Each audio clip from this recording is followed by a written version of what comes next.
तसे तुला समर्पित होतो. होय परमेश्वरा, आम्ही तुझ्या विरुद्ध आणि स्वर्गाविरुद्ध पाप केला आहे, परंतु तू आमचा क्षमाशील पिता आहेस आणि म्हणून तुझे वचनं जी बावन कशी सोन्याहून शुद्ध आहेत, तुझे वचनं जी मधासारखी गोड आहेत प्रभू, त्या वचनाकडे आम्ही येत असताना तू वचनं आम्हाला समजावी, ते आमच्या अंतःकरणामध्ये रुजावी, यासाठी तुझ्या पवित्र आत्म्याचं मार्गदर्शन तू आम्हाला कर, अशी आम्ही तुझ्याकडे प्रार्थना करतो. धन्यता प्रभू येशू ख्रिस्त याच्या नावाने मागितलं म्हणून तो ऐक. आमेन. वॉईस थोडासा हां म्हणजे हां हे कमी नाही, वर हे झालं आहे थोडं बास जास्त झालं आहे, ट्रेबल थोडा कमी. हां हॅलो चेक. कोणत्या विषयावर आपण मनन करत होतो? आजचा आपला तिसरा आणि शेवटचा सेशन आहे, ख्रिस्ती जीवनातील विरोधाभास. बरोबर. विरोधाभास म्हणजे विरुद्ध अशा भासणाऱ्या गोष्टी ज्या आपल्याला थोड्याशा जगाच्या दृष्टिकोनातून थोड्याशा विरुद्ध आहेत किंवा जगाच्या विचारसरणी विरुद्ध आहेत, परंतु पवित्र शास्त्राच्या दृष्टिकोनातून त्या बरोबर आहेत. ठीक आहे, हे आपण बघत होतो आणि त्यामध्ये फक्त आपण थोडीशी उजळणी करू. पहिल्यांदा आपण काय पाहिलं? पहिलं जे पहिले ते शेवटले, असं पवित्र शास्त्रात प्रभू येशू ख्रिस्त म्हटलेलं आहे. तुमच्यातले जे पहिले ते शेवटले होतील आणि जे शेवटले ते पहिले होतील. की जो एक विरोधाभास आहे आणि आपल्याला तो दाखला आपण पाहिला, तो कामगारांचा दाखला, की जे कामगार दिवसभरात सगळ्यात शेवटी आले होते त्यांच्यापासून त्या धन्यानी त्या वेतन द्यायला सुरुवात केली, नाही का. पहिले आले होते त्यांना नाही दिलं, पण जे शेवटी आले त्यांना दिलं. आणि केवढं दिलं त्यांनी? जे सर्वांना दिलं तेवढंच त्यांना मिळालं. आणि म्हणून जरी आपण आपल्या ख्रिस्ती जीवनामध्ये उशिरा आपल्याला प्रभू येशू ख्रिस्त कळाला असेल किंवा उशिराने आपण आपलं ख्रिस्ती जीवन गांभीर्याने घेतलं असेल, तरी आपण निराश व्हायचं नाही, खचून जायचं नाही की आता माझं सगळं आयुष्य गेलं, मी आता 40-50 वर्ष वाया घालवली, म्हणून आपण निराश न होता त्या वचनाप्रमाणे जरी तुम्ही शेवटले असाल, तरी जरी तुम्ही प्रामाणिकपणे एकनिष्ठपणे परमेश्वराला भिवून विश्वासूपणे त्याची सेवा केली, तर इथून पुढचा जो काळ आहे त्याच्याबद्दल देखील तो आम्हाला प्रतिफळ देणारा प्रभू आहे. कारण जे पहिले ते शेवटले आणि जे शेवटले ते पहिले. परमेश्वराची कल्पना आमच्या कल्पनेसारख्या नसतात. जग काय पडतं? पहिले ते पहिले. जे तुम्ही पहिलं याल, इंग्लिशमध्ये एक म्हण आहे, first come and first serve. पहिले येतील त्यांना सर्व काय प्रथम दिलं जातं, त्यांना प्राधान्य दिलं जातं, नाही का. परंतु आपल्या इकडं काय असतं, ज्या विरोधाभासामध्ये प्रभू म्हणतो जे पहिले ते शेवटले, शेवटले ते पहिले होते. दुसरं आपण काय पाहिलं? जितके पवित्र तितके पापाची अधिक जाणीव. हां, हे फार महत्त्वाची गोष्ट आहे. जितके आपण पवित्र होत जातो तितके आपल्याला पापाची जाणीव जास्त होते.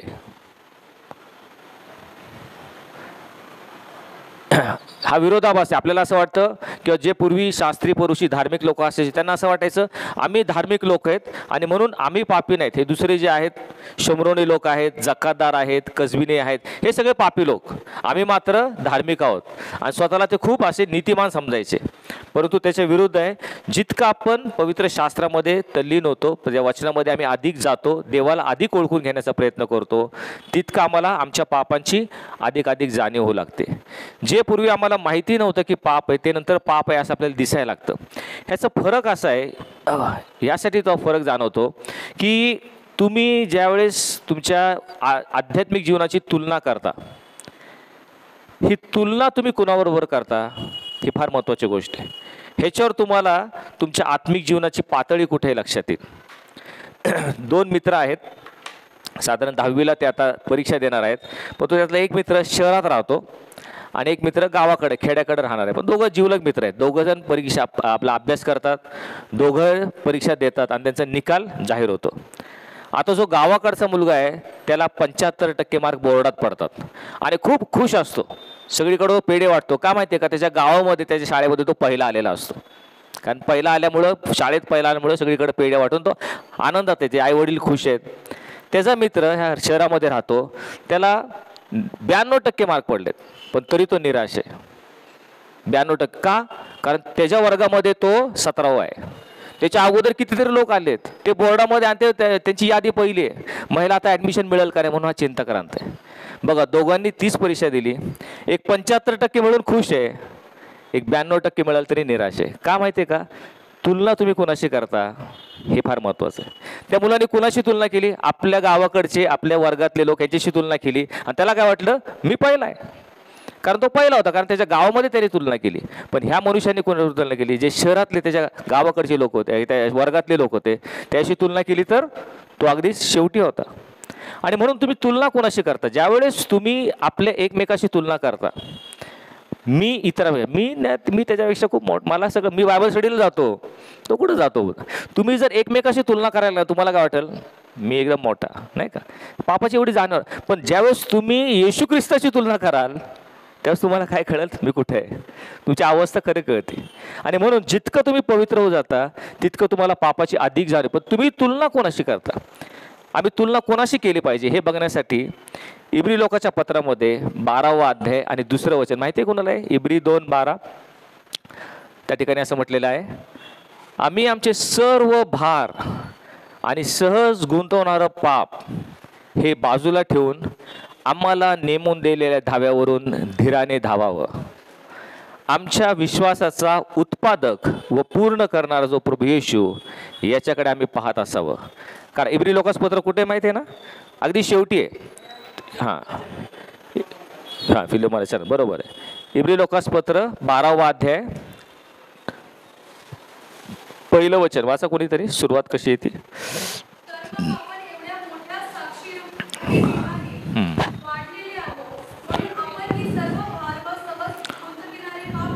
हां हां पुढे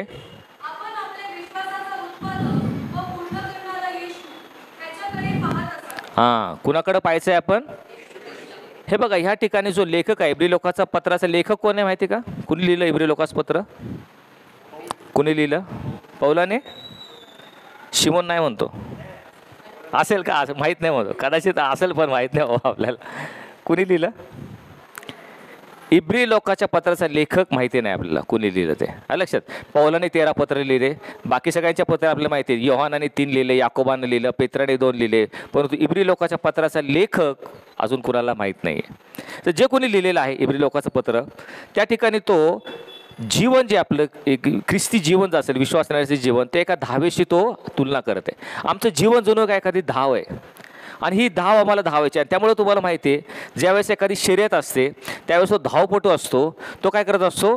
आपल्याला एक धाव नेमून दिलेली आहे, त्या नेमून दिलेल्या एक ट्रॅक असतो आपल्या, त्या ट्रॅकमध्येच त्याला पळावं लागतं. तुम्ही कधी शर्यत पाहिली असेल ना का? 100 मीटरची शर्यत असते आणि 6 त्या ठिकाणी ट्रॅक असतात, 6 स्पर्धक थांबलेले असतात. प्रत्येकाला आपल्या ट्रॅकमधूनच पळालं पाहिजे. तुम्ही जर ट्रॅक बदलला तर काय होईल? डिस्क्वालिफाईड. तुम्ही काय होता? डिस्क्वालिफाय होता. तिथं तुम्हाला पसंती सुधारत नाही. तिथं जरी तुम्ही पहिला आला तरी तुम्हाला बक्षीस मिळू शकत नाही, कारण तुम्ही ट्रॅक सोडून पळालाय. त्यामुळे त्या ट्रॅकमधूनच तुम्हाला पळायला पाहिजे. तो नियम तसा असतो. आणि हा ज्यावेळेस 100 मीटरची धाव असते, साधारण किती वेळ लागतो 100 मीटरच्या धावेला? 11 सेकंदाची, 10 ते 11 सेकंदाची. तर ती पळत असताना हा जो धावपटू आहे तो असं त्या प्रतिस्पर्धी स्पर्धकाकडे पाहतो का? हा कसा पळतोय, तो कसा पळतोय, मागं आपण किती टाकले असं पाहतो का? कधीच इकडे तिकडं पाहत नाही, मागंही पाहत नाही. त्याचं लक्ष सगळं कुठं असतं? एकच ठिकाणी लक्ष असतं की जी शेवटची मर्यादेवरची रेग आहे, तिथे एक दोरी लावलेली असते. त्या दोरीला जो कोणी टेकेल तो पहिला आला आणि त्यालाच बक्षीस मिळतं. आणि ते मिळवण्यासाठी आपलं संपूर्ण लक्ष तो काय करतो? त्या दोरीकडे लावलेलं असतं. त्या दोरीला मला टेकायचं आहे 20 सेकंदात, 40 सेकंदात, जी काय त्याची शर्यत असेल त्या इकडे लक्ष लावूनच तो पळतो, तरच त्याला ते बक्षीस मिळू शकतं. तसंच तो म्हणतो ही तुमची धाव आहे आणि धाव करत असताना तुम्हाला ठराविक ठिकाणी पाहायचं आहे. कुठं पाहायचं आहे? तुमच्या विश्वासाचा उत्पादक आणि पूर्ण करणारा जो येशू, त्याच्याकडे तुम्ही पाहत असावे. ही धाव असताना येशूकडे तुम्हाला पाहायचे, ती तुलना येशूकडे करायची. 2000 वर्षापूर्वी ज्यावेळेस प्रभू येशू ख्रिस्त हे जगामध्ये जीवन जगला, तो कशा प्रकारचं जीवन जगला? ज्या मोहपाशात मी पडत आहे, ज्या पापात मी पडत आहे, त्या मोहपाशात पडण्यापूर्वी येशूने त्या परिस्थितीमध्ये कसं काम केलं, तो कसं जीवन जगला, त्याची परिस्थिती कशी होती, हे पाहून आम्हाला ती धाव धावायची. येशूच्या पावलावर पाऊल टाकून आम्हाला ती धाव धावायची. समजा एखादा तुमचा शत्रू आहे, जे तुम्हाला अपमान करतो, निंदा करतो, तुमच्यापैकी इतरांविषयी तुमच्याविषयी वाईट काहीतरी बोलतो, तुमच्यावर खोटे आरोप करतो, हे होत असताना 2000 पूर्वी येशू ज्यावेळेस त्याच्या शत्रूने त्याचा छळ केला, त्याची निंदा केली, त्याचे अपमान केले, त्याच्या तोंडावर थुकले, डोक्यात काट्याचा मुकुट घातला, तोंडात चपडाका मारल्या, नाही का, हे करत असताना वधस्तंभावरून त्यांनी येशू शत्रूंशी काय केलं? क्षमा.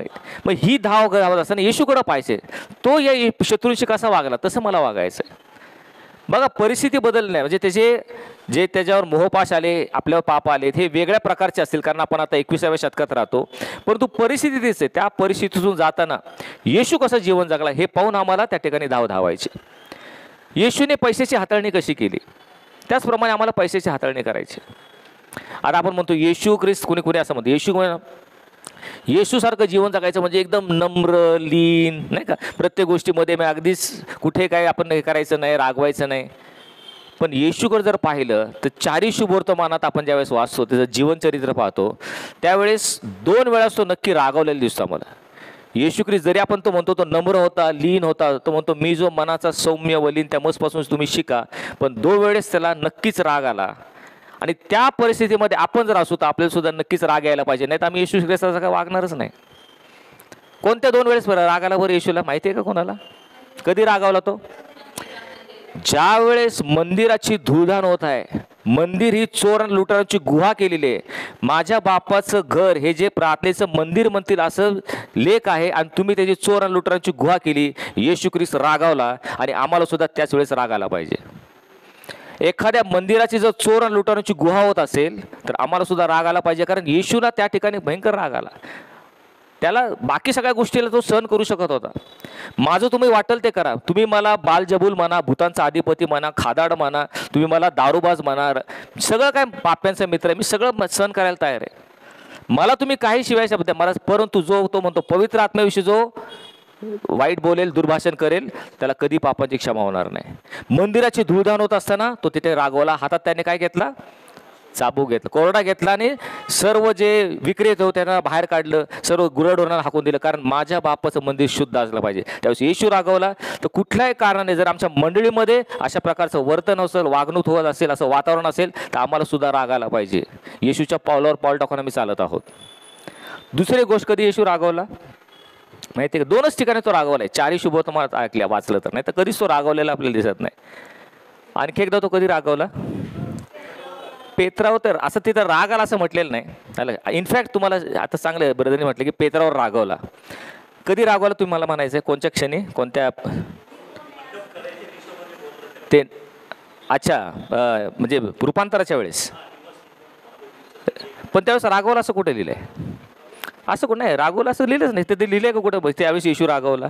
नाही नाही, असं आपण ते असं आपल्याला वाटतं, आपण असं असं आपण समजूया चिडून बोलला असेल तर. इनफॅक्ट कधी रागवला असेल तर तुम्हाला वाटतं पेत्रावर तो कधी रागवला असेल? ह्या गोष्टी तर नाही. हां, अरे सैताना, बरोबर. त्यावेळेस एकदा तो म्हटला अरे सैताना मजपासून. परंतु बघा तो कुणाला म्हणतोय? पेत्राला म्हणतोय का अरे पेत्रा? त्याच्यातला जो सैतान आहे त्याला तो अरे सैतान, तुझ्यातला जो सैतान आहे जो असा विचार करतो तो मजपासून निघतो असं म्हटलं. तिसरं मला असं कधी कधी वाटतं की ज्यावेळेस त्याने नाकारलं नाही का, येशू ख्रिस्ताला 3 वेळा नाकारलं, त्यावेळेस त्याला आपल्याला असं वाटतं राग आला असेल. परंतु त्याच्या उलट ज्यावेळेस त्याने त्याला पाहिलं, ती नजर रागाची होती का? म्हणजे आपल्याला असं कल्पना करतो की समजा पेत्रा आता 3 वेळा नाकार आणि येशूने त्याच्याकडे पाहिलं असं म्हटलं, आणि मग तो खूप रडू लागला. येशूने त्याकडे पाहिलं म्हणजे असं पाहिलं का येशूने की बघ तुला मी म्हटलं होतं ना 3 वेळा तू, आणि तू झालं बघ तू असं कसं येईल तुला म्हण, असं नाही येशू म्हटलं नाही का. ती कळवळीची नजर होती. पहा पेत्रा, तू कसं तुम्हाला दुःख दिलंस, मला त्रास दिला, ही त्याची नजर होती. म्हणजे पेत्रावर कधी रागवल्याचा उल्लेख तर तिथं नाही आहे, परंतु असा एक उल्लेख आहे की ज्या ठिकाणी येशू रागवला. कुणाला माहिती आहे का कुठला उल्लेख आहे? हां, ती एक गोष्ट अशी आहे की एकदा शबास्थानात तो गेला. शब्बात दिवस आहे, सर्व त्या ठिकाणी सभास्थानात उपासना चालू आहे, आणि त्यावेळेस त्या सभास्थानाच्या कोपऱ्यामध्ये वाळलेल्या हाताचा एक मनुष्य उभा आहे असं येशूने पाहिलं. आणि येशूने काय केलं? त्या मनुष्याला काय म्हटलं? ये आणि मध्ये उभा राहा. आणि मध्ये उभा राहिल्यावर सगळेजण आता पाहत राहिले, उपासना थांबली. कदाचित संदेश चालू असेल, काहीतरी गीते चालू असतील, आणि येशूने सरळ त्या उपासनेमध्ये म्हणतो ये आणि मध्ये उभा राहा. आणि मग सगळ्यांचं स्तब्ध झाले. आता सगळी स्मशान शांतता पसरली. सगळ्यांचं लक्ष आता येशूकडे, येशू पुढं काय करतो. आता जे इथं पुढं समोरच्या बाकड्यावर शास्त्री, परुषी, यहुद्यांचे वडील, धर्मपंडित, मुख्य याजक सगळे बसलेले होते. त्यांच्या मनामध्ये काय चालू होतं माहिती आहे का? त्यांच्या मनामध्ये एकच आहे, ते फक्त येशूला पकडण्याच्या दृष्टिकोनातून बसले होते. ह्याने जर ह्या मनुष्याला आता बरं केलं तर काय होईल? त्याने शब्दात मोडला जाईल, कारण तो बरं करण्याचं एक काम आहे, आणि शब्दाच्या दिवशी कुठलेही काम करू नये. ही कितवी आज्ञा होती? कितवी आज्ञा आहे? 10 पैकी कितवी? 10वी? चौथी का 5वी? पुढच्या बुधवारी सगळ्या आज्ञा पाठ पाहिजेत क्रमवार. आला का लक्षात? चौथी आज्ञा आहे, शब्बात दिवस पवित्रपणे पाळ. त्या दिवशी कुठलेही कामकाज करू नको. तू, तुझा मुलगा, तुझी मुलगी, तुझा दास, तुझी दासी, तुझं बैल, तुझं गाढव, तुझ्या घरी येणारा उपरी याने कुठलंच काम करू नये. चौथी आज्ञा होती. आणि जर त्यांनी त्या मनुष्याला बरं केलं, त्यांनी शब्बात मोडला, आम्ही त्याला धरू आणि त्याला काय करू? शब्बात मोडल्यामुळं कधी कधी मृत्यूदंडाची शिक्षा होती. माहिती आहे का तुम्हाला? शब्बात मोडल्यावर मृत्यूदंडाची शिक्षा आहे. काढा गणना याचा 15वा अध्याय बघा. शब्बात मोडल्यावर काय शिक्षा होती? आपण शब्बात मोडतो का? किती वेळा मोडतो? आणि त्याला जुन्या काळात काय शिक्षा होती? गणना 15. मला वचन फक्त बघू दे. गणना याचा 15वा अध्याय शेवटचा पॅराग्राफ आहे मला वाटतं. किती वचन आहे ते? हां, गणना 15 वाचा बरं. 32 ते हां 32. 32च्या पुढं. हां, एक मनुष्य शब्बातवारी लाकडे गोळा करीत असताना आढळला. हां, ज्यांना तो मनुष्य लाकडे गोळा करीत असताना आढळला ते त्याला मोशे, अहरोन व सर्व मंडळी यांच्याकडे घेऊन गेले. त्यांनी त्याला अटकेत ठेवले, कारण त्याचे काय करावे याविषयी काही स्पष्ट केलेले नव्हते. तेव्हा परमेश्वर मोशेला म्हणाला, ह्या मनुष्याला अवश्य जीवे मारावे. सर्व मंडळीने त्याला छावणी बाहेर नेऊन दगडमार करावा. परमेश्वराने मोशेला आज्ञा केल्याप्रमाणे सर्व मंडळीने त्याला छावणी बाहेर नेऊन दगडमार केला आणि तो मेला. पाहिलं तुम्ही? काय गुन्हा होता त्याचा? काय करत होता तो? शब्बाताच्या दिवशी आपल्या घराबाहेर जाऊन लाकडं गोळा करत होता. एवढंच त्याचं काम करत होतं. एवढंच त्यांनी छोटीशी गोष्ट केली होती. आता लाकडं करत होता म्हणजे स्वयंपाक करण्यासाठी नाही, कदाचित दुसऱ्या दिवसासाठी त्याला लागत असेल, पण लाकडं गोळा करत असताना त्याला पकडलं. आणि हे काय झालं? एक काम धरलं गेलं की त्यांनी काम केलं. लाकडं गोळा करण्याचं काम त्यांनी केलं. त्याला धरलं आणि अटक केली. की ह्याच्याविषयी नियमशास्त्रात काय आम्हाला लिहिलेलं नाही की लाकडं गोळत असले तर काय करावं. मोशे ते गारणं घेऊन परमेश्वराकडे गेला की हा मनुष्य शब्बाताच्या दिवशी जेव्हा सांगितलेलं आहे की शब्बात पवित्रपणे पाळ, काय काम करू नको, हा लाकडं गोळा करत असताना सापडला. परमेश्वर काय म्हटला? ह्याला जीवे मारा. त्याला घेऊन गेले. सर्व मंडळीने त्याला खोऱ्यात नेलं. दगडमार करून तो ठार झाला. त्याला मारलं का? तर शब्बाताच्या दिवशी लाकडं गोळा करतो. इतकं भयानक त्या ठिकाणी परिस्थिती होती. शब्बात मोडायचं नाही. आणि हा येशू ख्रिस्ताचा शब्बाताच्या दिवशी काय करणार आहे? त्या रोग्याला बरं करणार आहे. भयंकर पाप आहे ते. जुन्या करारात ह्याच पापाला मरणदंडाची शिक्षा होती. त्या पापाखाली यहुदी नियमशास्त्राप्रमाणे येशूला जाऊन दगडमार करून ठार मारू शकत होते ते.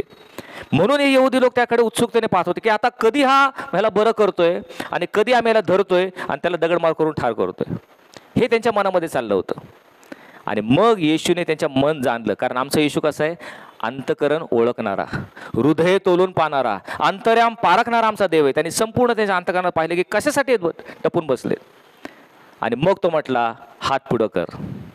आणि त्याने हात पुढे केल्यावर काय झालं? तो हात बरा झाला. त्यावेळेस त्यांची डोकी फिरली असं म्हटलेलं आहे. पुढे जर तुम्ही कधी वचन वाचलं तर हे पाहून त्यांची डोके फिरली. ज्यावेळेस एखाद्या मनुष्याचं भलं होत असतं, आमच्या मंडळीमध्ये काही लोकांची डोके फिरतात. त्यांना आवडत नाही ते. चालेल, असे लोक असतात आमच्याकडं. तसं झालं, त्यांची डोके फिरली आणि ते पाय आपटून बाहेर गेले आणि येशूला कसं धरावं ह्याची ते मसलत करू लागले असं म्हटलं. अशा प्रवृत्तीचे लोक आमच्याकडे आहेत, शास्त्री पुरुषासारखे. त्याचं भलं होत आहे. तो मनुष्य त्याच्या वाळलेल्या हात, त्या येशूने त्याला पुढं का बरं बोलवलं? तिथं तो म्हणू शकला असता तुझा हात बरा झाला. त्यांनी त्याला मध्ये का बोलवलं?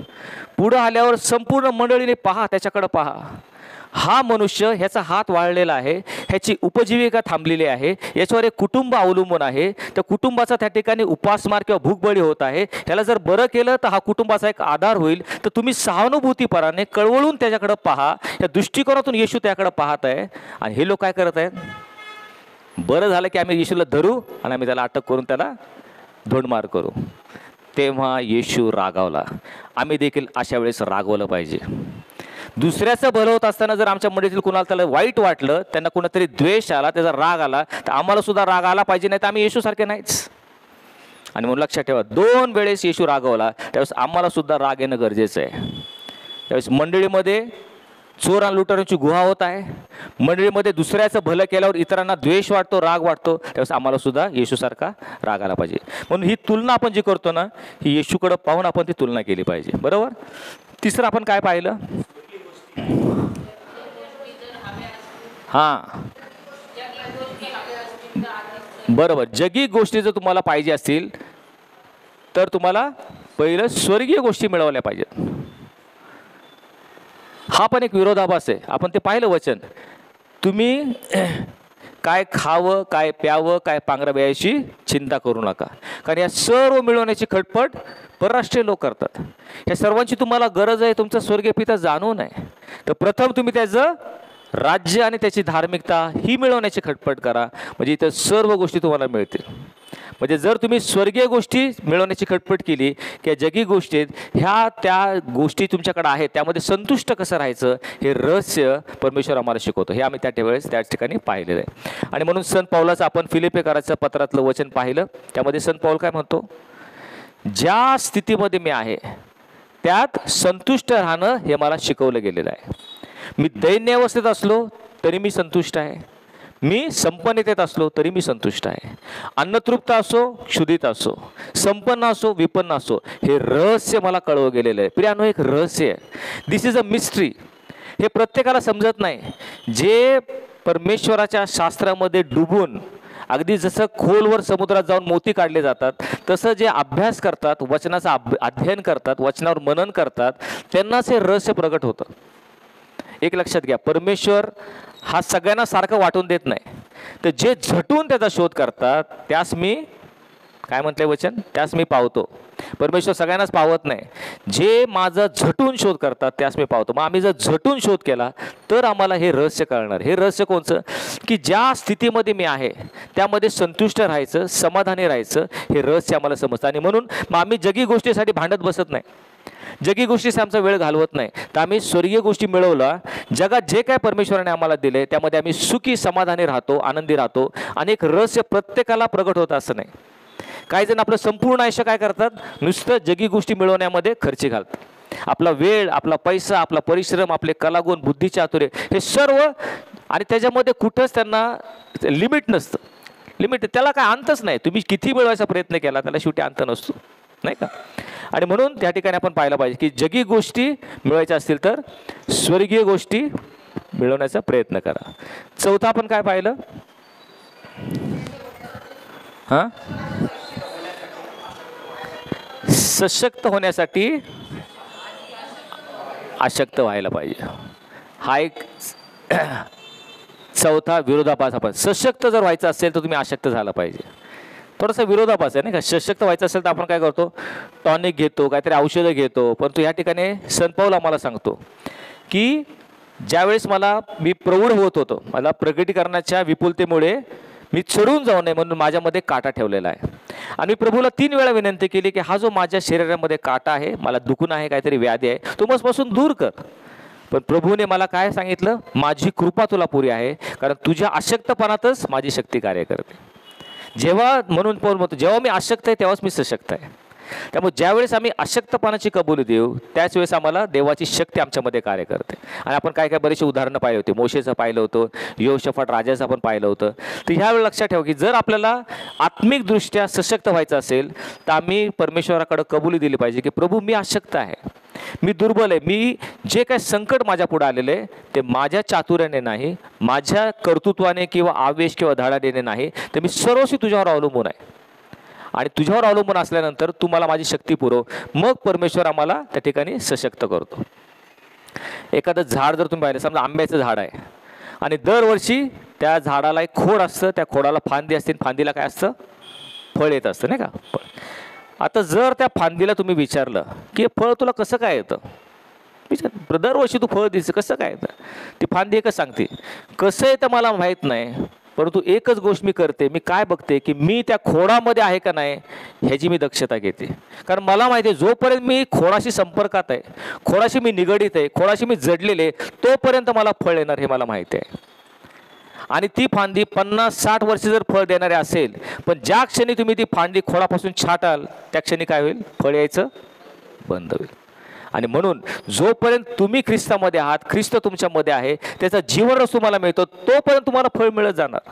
ज्या क्षणी तुम्ही म्हणता की नाही मी फांदी आहे ना, माझं मी फळ दिलं, या खोडाची मला काही गरज नाही, होईल का शक्य?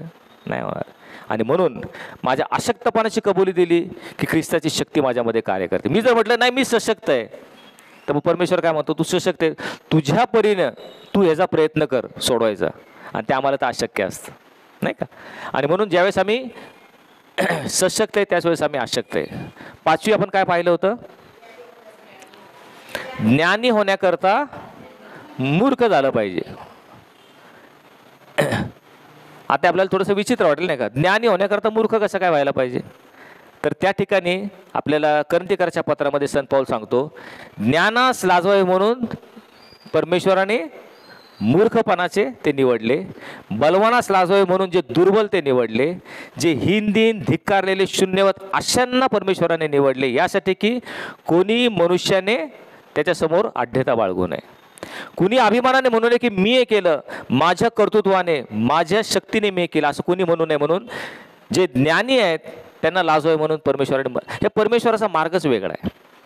आता समजा जगामध्ये जर कुणाला उच्च पदावर जायचं असेल तर काय पाहिलं जातं, तो किती शिकलेला आहे, त्याचं शिक्षण, त्याचा हुद्दा, त्याची पदवी, त्याप्रमाणे त्याचा अनुभव, ह्याच्यावरून त्याला मोठं उच्च स्थान दिलं जातं. मल्टीनॅशनल कंपनीमध्ये CEO आहेत, जितके जास्त शिकू तितकं जास्त तुम्हाला उच्च पद मिळतं. ज्ञानी लोकांना अधिक प्राधान्य दिलं जातं. पण ह्या ठिकाणी पवित्र शास्त्र आम्हाला काय सांगतं, तुम्हाला देवाच्या दृष्टीने ज्ञानी व्हायचं आहे ना, मूर्खतेची कबुली द्या.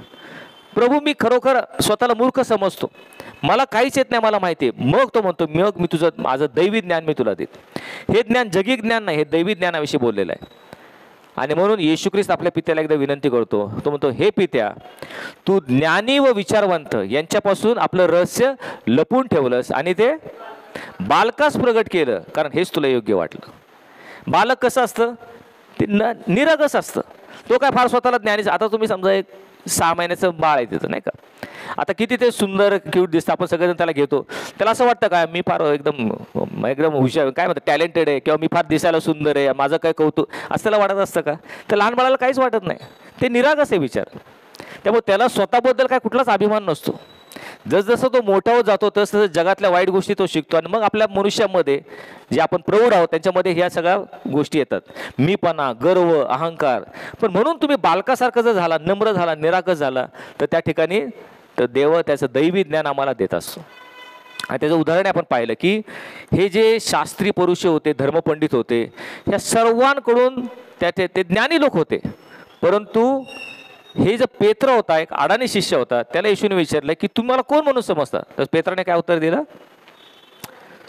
तू तर ख्रिस्त जिवंत देवाचा पुत्र आहेस. त्यावेळेस येशू त्याला काय म्हटला, हो शिमोन बारयाने तू धन नाहीस, कारण रक्त व मांस यांनी नाही तर माझ्या स्वर्गीय पित्याने तुला प्रगट केले. रक्त व मांस यांनी म्हणजे हे जे तुमचं रक्त मांसाची जी मनुष्याची जी ज्ञान आहे, बुद्धी आहे, चातुर्य, ह्यांनी तुला प्रगट झालेलं नाही, स्वर्गीय पित्याने ते तुला प्रगट केलं. हे ज्ञान तुला वरून आलंय, तुझ्या स्वतःच्या बुद्धिमत्तेमुळे, तुझ्या स्वतःचे जे शरीरात जीन्स आहेत त्याच्यामुळं आलेलं नाही.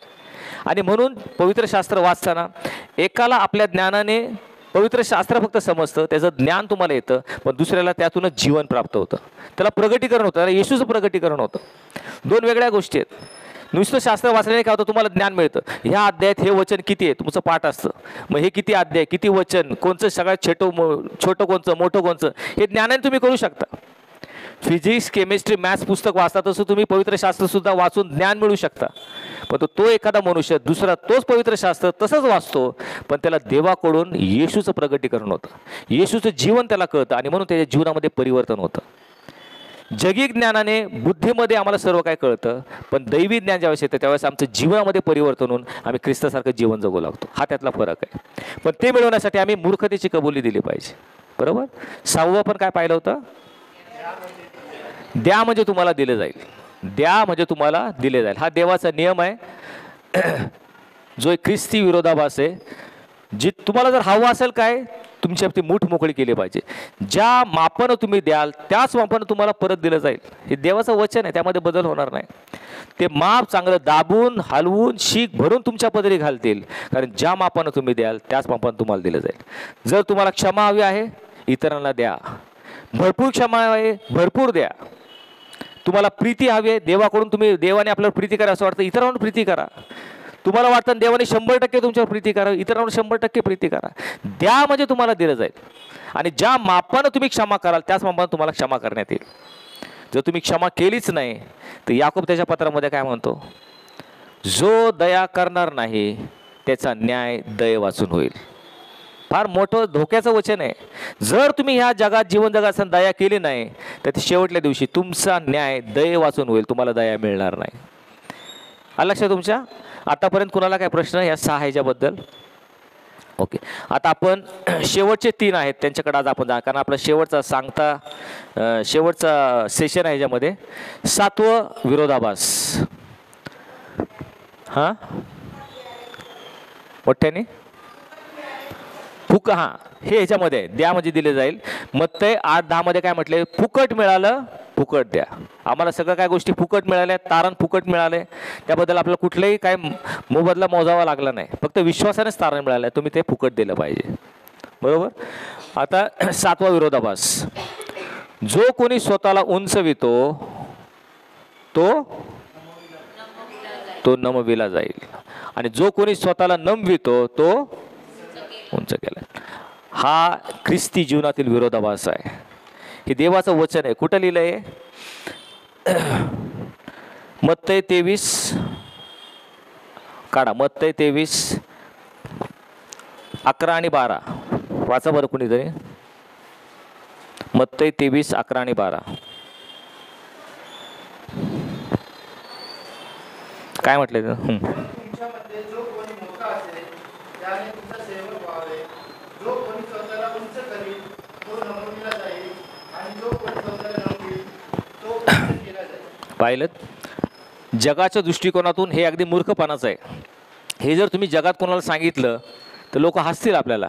जो कोणी स्वतःला उंचवितो तो नमविला जाईल, जो नमवितो तो उंच केला जाईल. जगामध्ये असं नाही आहे. जगामध्ये जर तुम्हाला उंच व्हायचं तर काय केलं जातं? कालच इलेक्शनचे रिझल्ट आलेत, आपण पाहिले नाही का, कशी चढावड असती, कटथ्रोट एवढं कॉम्पिटिशन असतं. मग दुसऱ्याच्या खांद्यावर पाय ठेवून, डोक्यावर पाय ठेवून मनुष्य वर चढायला बघतो. का तर मला ती खुर्ची पाहिजे, मला ती सत्ता पाहिजे, मला तो अधिकार पाहिजे, म्हणून एकमेकांना चिरडून वर केलं जातं. हा जगाची पद्धत आहे. वर जायचं नाही, दुसऱ्याला खाली टाकला आणि तुम्ही वर जा, हा जगाची पद्धत आहे जगायची. पण येशू काय म्हणतो, तुम्हाला वर जायचं नाही, काय व्हायचं? अगदी खाली जा. जितकं तुम्ही खाली जाल तेवढं तुम्हाला वर नेण्यात येईल, आणि जितकं वर जायचा प्रयत्न करा तेवढं तुम्हाला खाली टाकण्यात येईल. बरोबर ना? त्यामुळे ख्रिस्ती जीवनातील विरोध असतो. जो कोणी स्वतःला उंचवितो तो नमविला जाईल, जो कोणी स्वतःला नमवितो तो उंच केला जाईल.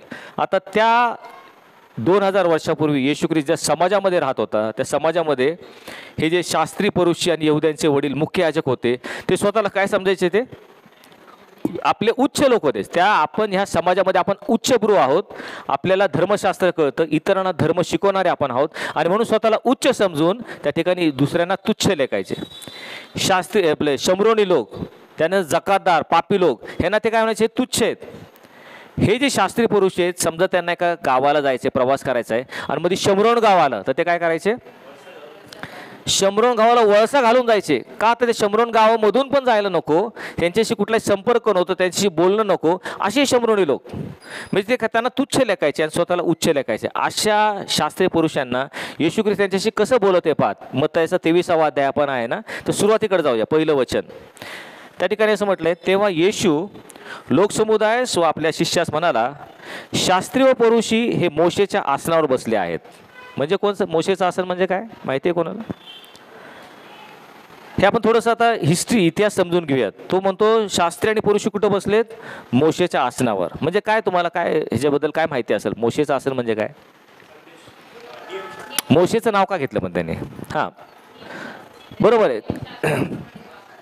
काय होतं, ज्यावेळेस हे लोक रानावनातून भटकंती करत होते त्यावेळेस किती लोक होते? किती लोक होते भटकंती का? 6,000 फक्त पुरुष होते. अजून काय? 6 लाख फक्त पुरुष, म्हणजे त्यांच्या 6 लाख बायका आणि त्यांचे मुलं, साधारण 20 लाख लोक होते एकंदर. हां म्हणजे इतके जमा होते. आता इतके जमाव असताना त्यांच्यामध्ये थोडंसं भांडणं किंवा वाद होत असेल का हो?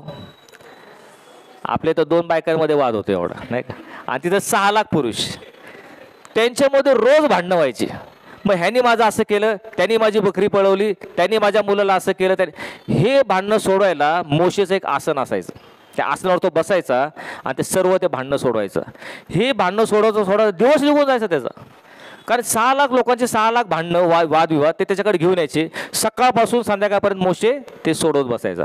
आणि मोशे शेवटी कंटाळा यायला, या छोट्या छोट्या गोष्टी मी सोडवायला लागलो तर माझं महत्त्वाचं काम कुठं पुढं होणार नाही. आणि मग त्याचा सासरा इथरो तिथे आला आणि इथरो म्हटलं, अरे तू असं का करतोस, तू स्वतः तिथं झिजतोयस, तर तू काय कर, तुझ्या खाली लोकांना नेम. आणि मग त्यांनी 70 लोकांची नेमणूक केली आणि ते काय करायचे, मग ते न्याय करायचे. त्यांना काय प्रश्न वाटले तर तेवढेच फक्त ते मोशेकडे घेऊन जायचे. पण त्यासाठी ते मोशेचं आसन म्हटले. तर मोशे आपल्या आसनावर बसून, एक ठराविक आसन होतं, त्या आसनावर बसून न्याय केला जायचा, लोकांचा न्याय करून त्यांना न्याय दिला जायचा. आणि म्हणून त्या ठिकाणी येशू काय म्हणतो, शास्त्री पुरुषी लोक कुठं बसलेले आहेत, मोशेच्या आसनावर. आसनावर बसून काय केलं जायचं. हां, मग ते येशू म्हणतो की तुम्ही लोक काय करता, खालच्या लोकांचा न्याय करता, तुम्ही न्याय करायला आले आहेत. हा तसा, तो तसा, त्याला दोष द्यायचा, त्याचं काहीतरी चुका काढायचा, हे तुम्ही करत आहात. आलं का लक्ष तुमच्या, त्याचं पार्श्वभूमी तो काय म्हणतोय तो. पुढं बघा 3रं वचन, म्हणून ते जे काही तुम्हाला सांगतील ते सर्व आचरित व पाळीत जा, परंतु त्यांच्या कृतीप्रमाणे करू नका, कारण ते सांगतात पण तसं आचरण ते करीत नाहीत. त्या लक्षात, म्हणजे काय म्हणायचं त्याला, ते जे सांगतात ते सर्व ठीक योग्य सांगतात, कारण त्यांना सगळं माहिती आहे, त्यांना नियमशास्त्र माहिती आहे, सर्व नियम त्यांना माहिती आहेत, म्हणून ते सांगतात ते बरोबर आहेत, त्यामध्ये काहीच चूक नाही. नियमशास्त्रातले नियम त्यांना माहिती आहेत, ते असं करा, ते तुम्हाला सांगतील ते करा, पण त्यांच्या कृतीप्रमाणे करू नका. का बरं. हां, ते सांगतात एक पण स्वतः ते करत नाहीत. हे शास्त्रीय पुरुषी काय करायचे, नियम सांगायचे पण नियम तुमच्यासाठी आहेत, नियम मंडळीसाठी, आम्ही नाही त्यातले, आम्ही तो नियम नाही पाळणार, आम्ही आमच्या म्हणण्याप्रमाणे करणार. असे लोक होते शास्त्रीय पुरुषी लोक, नियम दुसऱ्यावर लादायचे आणि ते स्वतः पाळायचे नाहीत.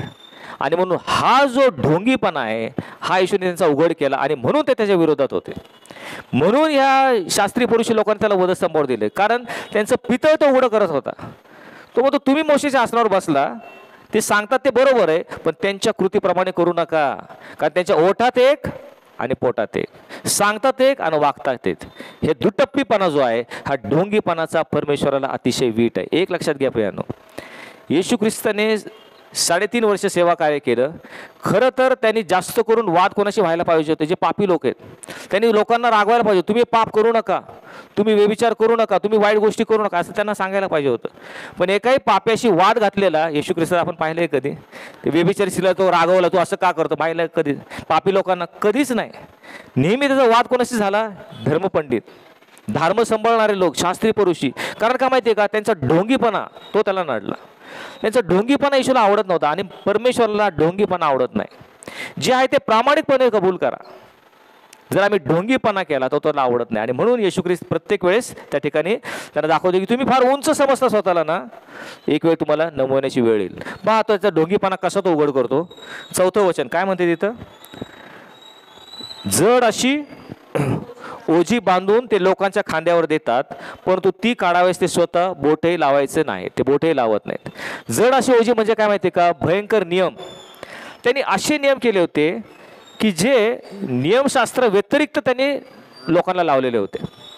नियमशास्त्र काय नियम दिले होते, पण ह्यांनी स्वतःचेच काही नियम करून ते त्या ठिकाणी चिटकवले होते आणि ते नियम पाळायला त्यांना भाग पाडत होते. ते स्वतःचे मनुष्याने केलेले नियम हे लावून त्यांना चिडवत होते. त्यामुळे त्या ठिकाणी तो म्हणतो तुम्ही ओझी लादता पण स्वतः त्याला ह्याला मदत त्यांना तर अजिबात काही करत नाहीये.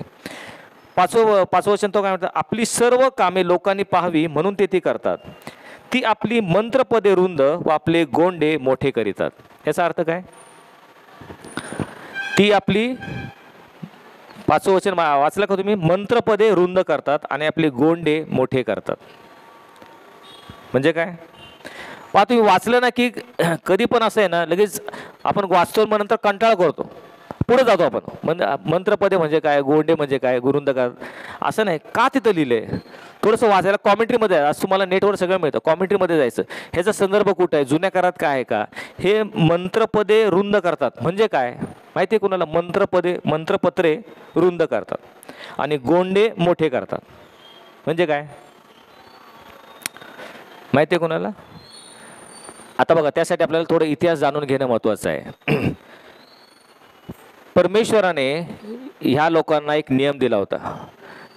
अनुवाद याचा 6वा अध्याय 6वं वचन, त्यामध्ये असं म्हटलेलं होतं, जी वचने मी तुला बजावून सांगत आहेत. तुम्हाला माहिती आहे काय वचन? जी वचने मी तुम्हाला बजावून सांगत आहेत ती आपल्या हृदयात ठसव, आपल्या मुलांच्या मनावर ते बिंबव, आणि घरी असता, मार्गाने चालत असता, निस्ता उठता त्याविषयी तू बोलत जा. ती आपल्या हाताला चिन्हादाखल बांध, आपल्या डोळ्यांच्या मध्यभागी कपाळपट्टी म्हणून ते लाव, आणि आपल्या दाराच्या बाह्यावर आणि आपल्या फाटकात त्या लिही. हे कडक नियम परमेश्वराने त्याला दिला होता. तुमच्या कुटुंबामध्ये जी काय वचनं मी तुम्हाला सांगत आहेत, हे नियमशास्त्र, ती आपल्या हाताला चिन्ह दाखल बांध आणि आपल्या डोळ्यांच्या मध्यभागी कपाळपट्टी म्हणून ते लाव. ह्याचा अर्थ काय? ते हे जे नियम आहेत ते एका, किंवा आज्ञा आहेत ते एका छोट्या कागदावरती लिहायचे. कागदावर म्हणजे त्यावेळेस जे काय अवेलेबल असते त्यावरती लिहायचे, आणि त्या आज्ञा आपल्या हाताला इथं बांधून टाकायचे. कधी वेळ मिळाला की ती काढायची, ही आज्ञा ही आज्ञा आम्ही वाचली पाहिजे, ही आम्ही पाळलं पाहिजे, ही आज्ञा आम्ही असं ती इथं हाताला बांधायची. नंतर एका डबीमध्ये त्या आज्ञा लिहायच्या, ती डबी इथं लावायची आणि त्याला दोर बांधून डोळ्याच्या कपाळपट्टी म्हणून ती लावायची. कधी वेळ मिळाला की डबी काढायची, आज्ञा काढायच्या, ही आज्ञा आहे. कारण त्यावेळेस पवित्र शास्त्र कुठं होतं? अशा प्रकारे तू आज्ञा पाठ कर. मी जी वचनं तुला बजावून सांगत आहेत ती आपल्या हाताला चिन्ह दाखल बांध, आपल्या डोळ्याच्या मध्यभागी कपाळपट्टी म्हणून ती लाव, कपाळपट्टीवर त्या आज्ञा लिही. वेळ मिळाली ती वाचत जा.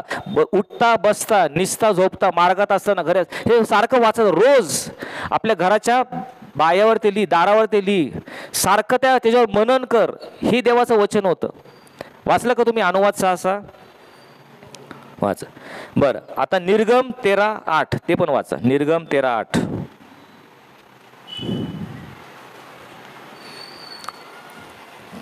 काय म्हटलंय तिथं?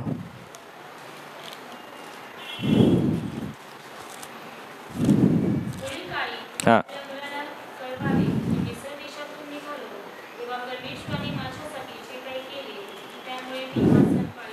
हां,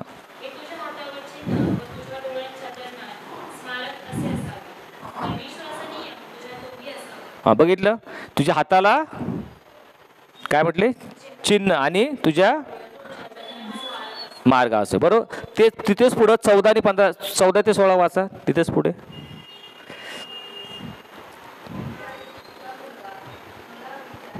हां,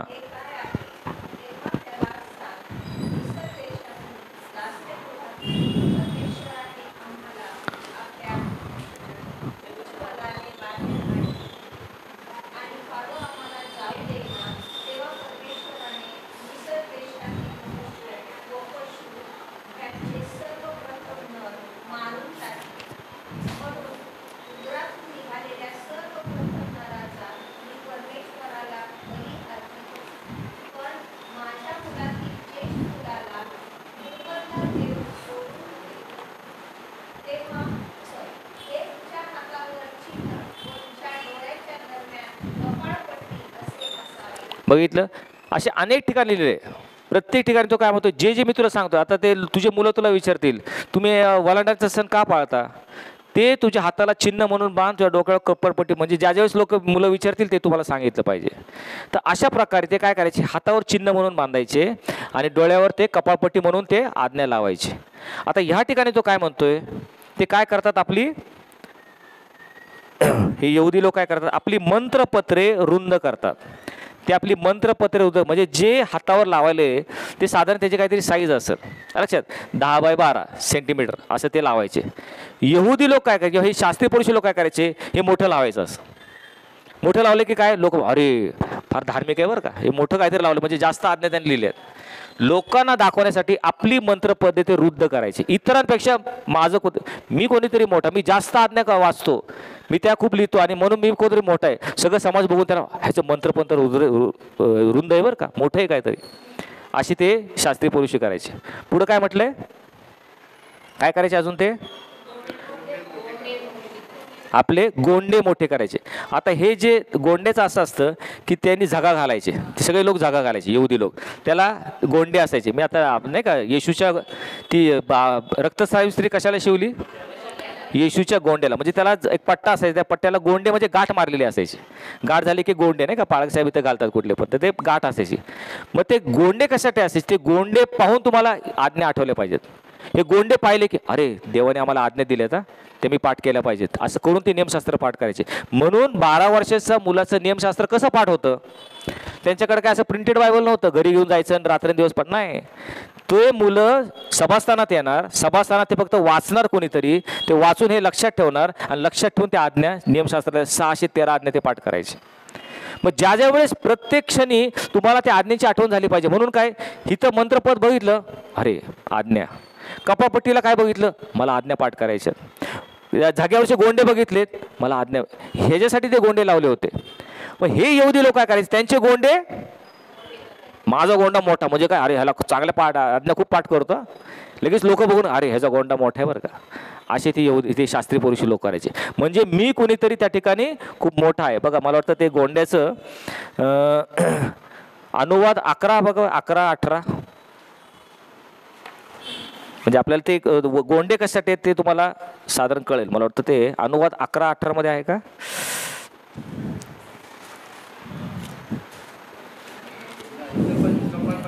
काळपावटी आहे का? मग गणना 15 बघा, गणना 15, गणना 15, 37, गणना 15:37. हां हां हां हां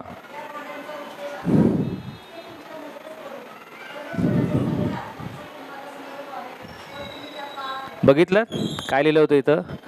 तुम्ही गोंड्या कराव्यात, गोंड्यांना निळी फीत लावावी, अशासाठी की त्या गोंड्यांकडे पाहून तुम्हाला आज्ञेचं स्मरण व्हावं आणि त्या तुम्ही पाळाव्यात, त्यासाठी ते गोंडे होते.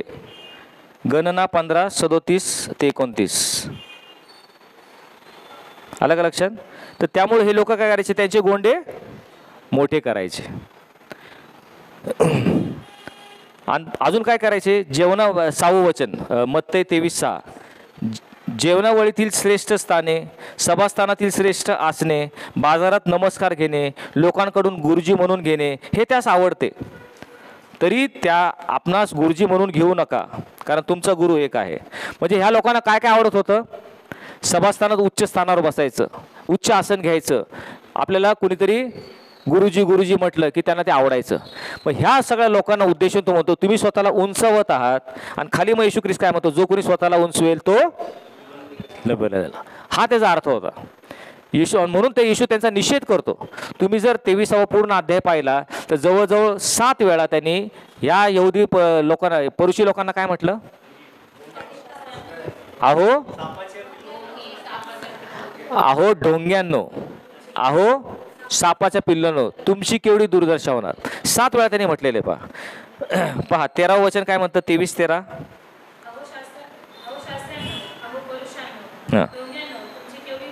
हां 15 वचन 23 हां 25ला पण आहे बघा, 27 आणि 29. हां बघितलं. म्हणजे एका अध्यायात जर 7 वेळा येशू ख्रिस्त काहीतरी सांगतो, याचा अर्थ काय? त्याला काहीतरी अर्थ आहे ना, त्याला काहीतरी महत्त्व आहे, उगाचच सांगत नाही तो. मत्तई 23 मध्ये त्या अध्यायात 7 वेळा तो म्हणतो, अहो शास्त्र नाव पुरुषांनो, अहो ढोंग्यांनो. म्हणजे ढोंगीपणाचं त्यांना. आणि म्हणून तो म्हणतो, तुम्ही ढोंगीपणाने स्वतःला उंचवताना, समाजामध्ये तुम्ही स्वतःला उंच करू पाहताना तुम्ही शेवटी नमवले जाल. आलं लक्षात तुमच्या? आणि म्हणून हे लक्षात ठेवायचं, ज्यावेळेस आपण ढोंगीपणा करतो, आम्ही आहो त्यापेक्षा काहीतरी जास्त दाखवायचा प्रयत्न करतो. आणि हे मनुष्याची प्रवृत्ती आहे, प्रत्येकामध्ये ते आहे. मी तुम्हाला 100% सांगतो, म्हणजे मी आता कोणाचं नाव घेत नाही, परंतु आपण आहोत त्यापेक्षा आपण खूप धार्मिक आहोत असं प्रत्येकाला वाटत असतं. प्रत्येकाला वाटतं ते. ते मूळ स्वभाव आहे, मनुष्य स्वभाव आहे. मी आहे ना त्यापेक्षा मी खूप धार्मिक आहे. निदान दाखवलेलं तरी आपण इतरांना दाखवतो की मी आहे ना खूप धार्मिक आहे. आणि म्हणून असं म्हणतो ना, जे दिसतं तसं नसतं म्हणून जग फसतं.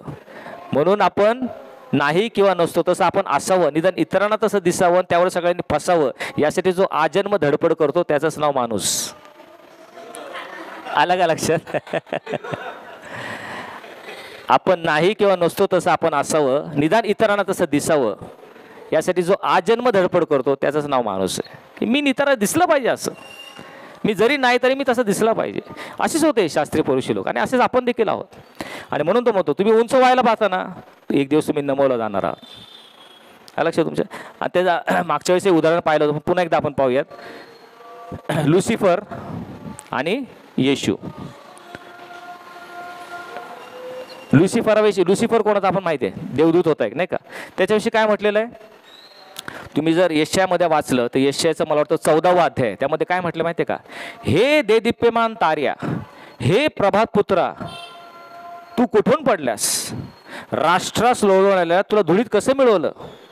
तू जो स्वतःला म्हटला मी वर आकाशात चढेन, देवाच्या तारांगणून माझं सिंहासन उच्च करेल, मी मेघावर आरोहण करील, मी देवाच्या पर्वतावर विराजमान होईल, मी परात समान होईल, त्या तुला अधोलोकात गर्देच्या अधोभागात टाकलेला आहे. यशया 14 आहे का तिथे? यशया 14 किती? यशया 14:12 वाचा कोणीतरी.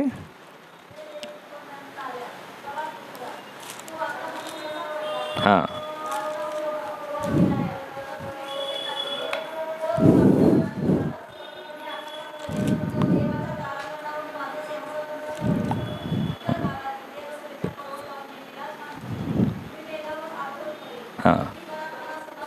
हां आता बघा 13 पासून 15, 13, 14, 15 3 वचन आहेत ना तिथं. यशया 14, 13, 15 सॉरी यशया 14, 13, 15, 16 या 3 वचनामध्ये 5 वेळा मी हा शब्द आलाय. 5 वेळा बघितलं तुम्ही. मी आकाशात चढेन, देवाच्या तारांगणावरून माझे सिंहासन उच्च करीन, उत्तर भागातील देवसभेच्या पर्वतावर मी विराजमान होईल, मी मेघावर आरोहण करील, मी परात सगळं मी, माझा आणि मला, हे त्याच्या मनात होतं. लगेच पुढं काय म्हटलंय, त्या तुला अधोलोकात गर्देच्या अधोभागात टाकिले आहे. अधोलोक कुठं आहे, वर का खाली? बरं, हा स्वर्गात होता. ज्यावेळेस तो म्हटला की मी असं असं करेल, त्याला लगेच उचललं आणि अधोलोकात टाकलं गेलं.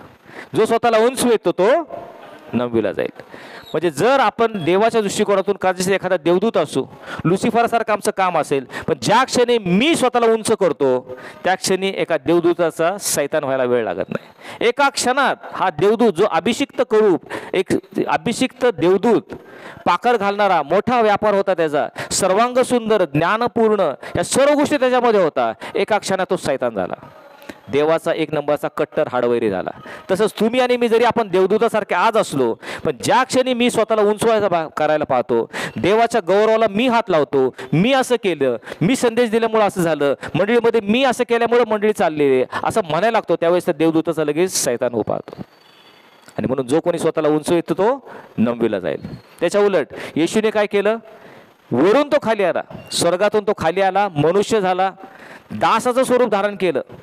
तो शिष्याच्या पायाजवळ जाऊन काय म्हणतो, मी सेवा करून घ्यावायच नाही तर सेवा करावीच मी आलेलो आहे, इतरांसाठी आपला प्राण द्यावाच मी आलेलो आहे. आणि शेवटी वधस्तंभावर तो मरण पावला. इतका तो लीन झाला. म्हणून पुढचं वचन आम्हाला सांगतं की देवाने त्याला अतिउच्च केलं आणि सर्व नावापेक्षा जे श्रेष्ठ नाव हे त्याला दिलं. यात हेतू हा की जगातील प्रत्येक गुडघा त्याच्या नावाने टेकला जावा आणि प्रत्येक जिभेने कबूल करायचं की येशू ख्रिस्त हाच देव आहे. हा त्यातला अर्थ आहे. त्याने स्वतःला नवविलं, तो सर्वात उंच केला गेला.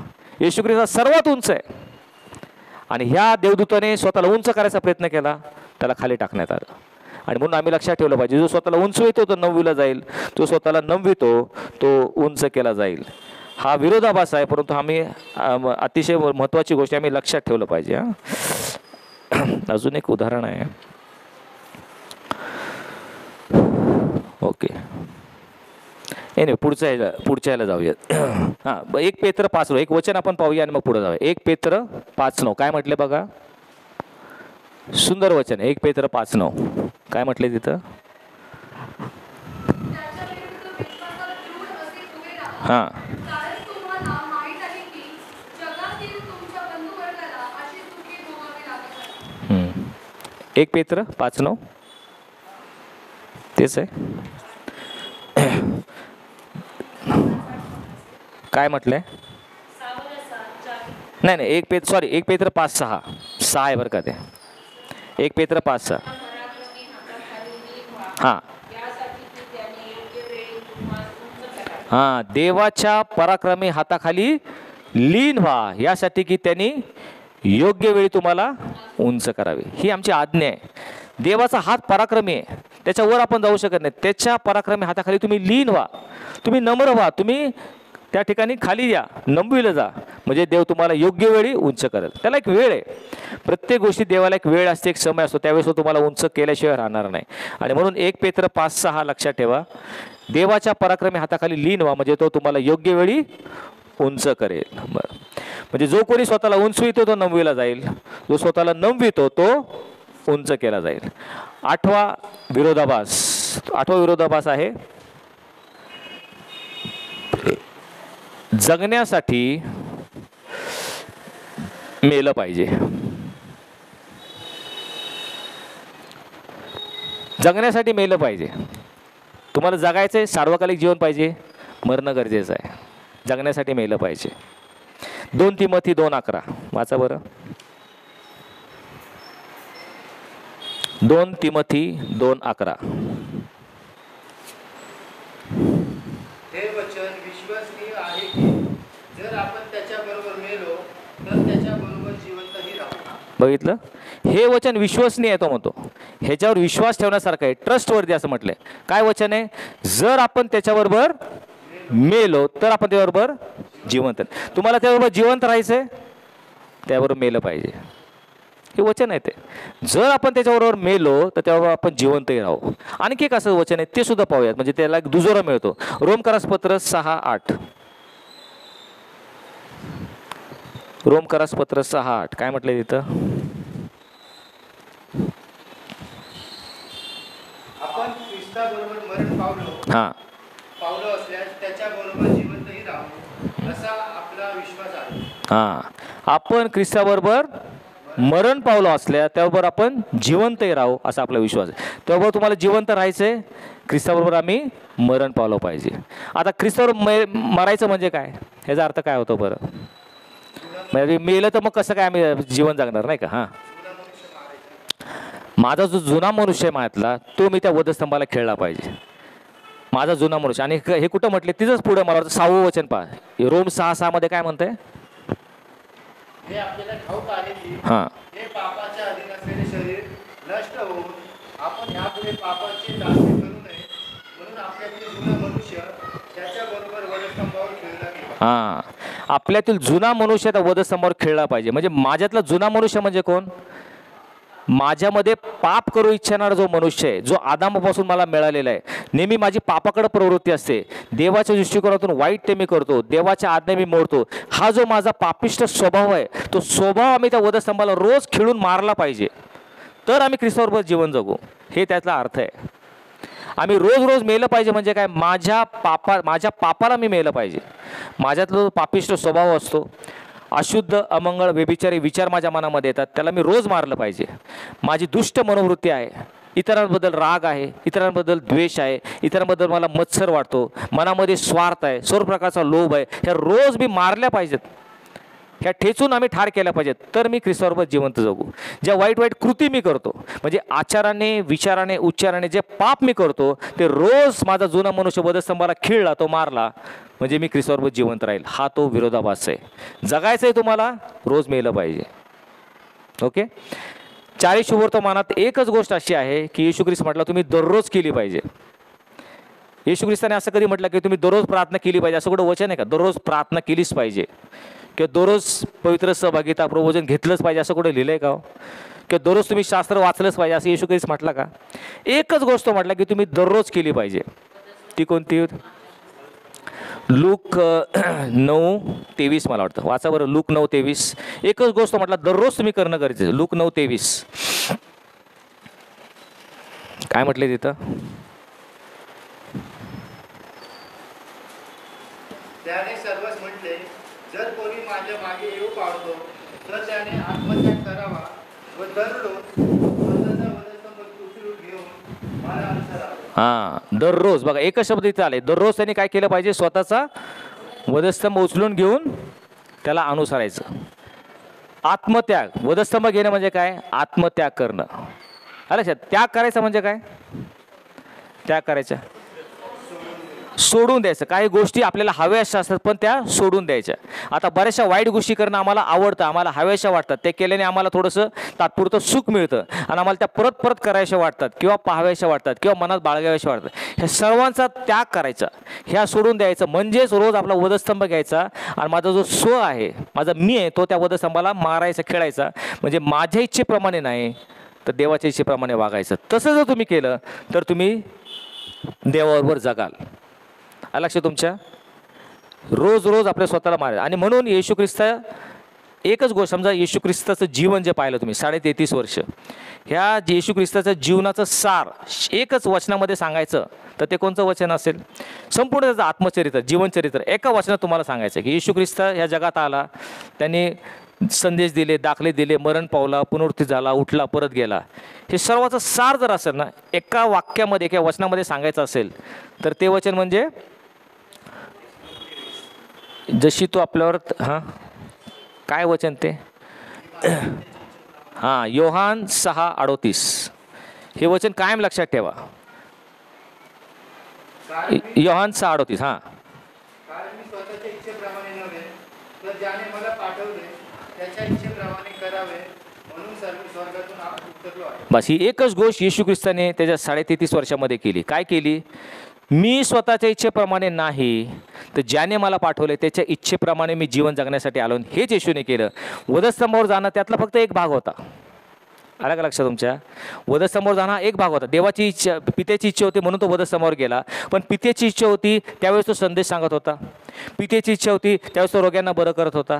पित्याची इच्छा होती त्या गेत्सेमने बागेमध्ये तो प्याला त्यापासून दूर होऊ नये, ती इच्छा त्यांनी पूर्ण केली.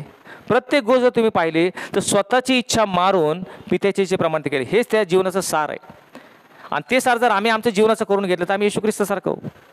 मी माझ्या इच्छेप्रमाणे नाही तर तो माझा परमेश्वर आहे, माझा पिता आहे, त्याच्या इच्छेप्रमाणे मी जीवन जगणार, हे जर आपण म्हटलं तर आपण विजयी ख्रिस्ती जीवन जगू शकतो.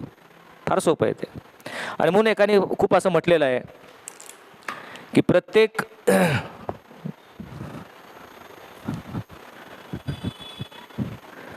प्रत्येकाच्या हृदयामध्ये,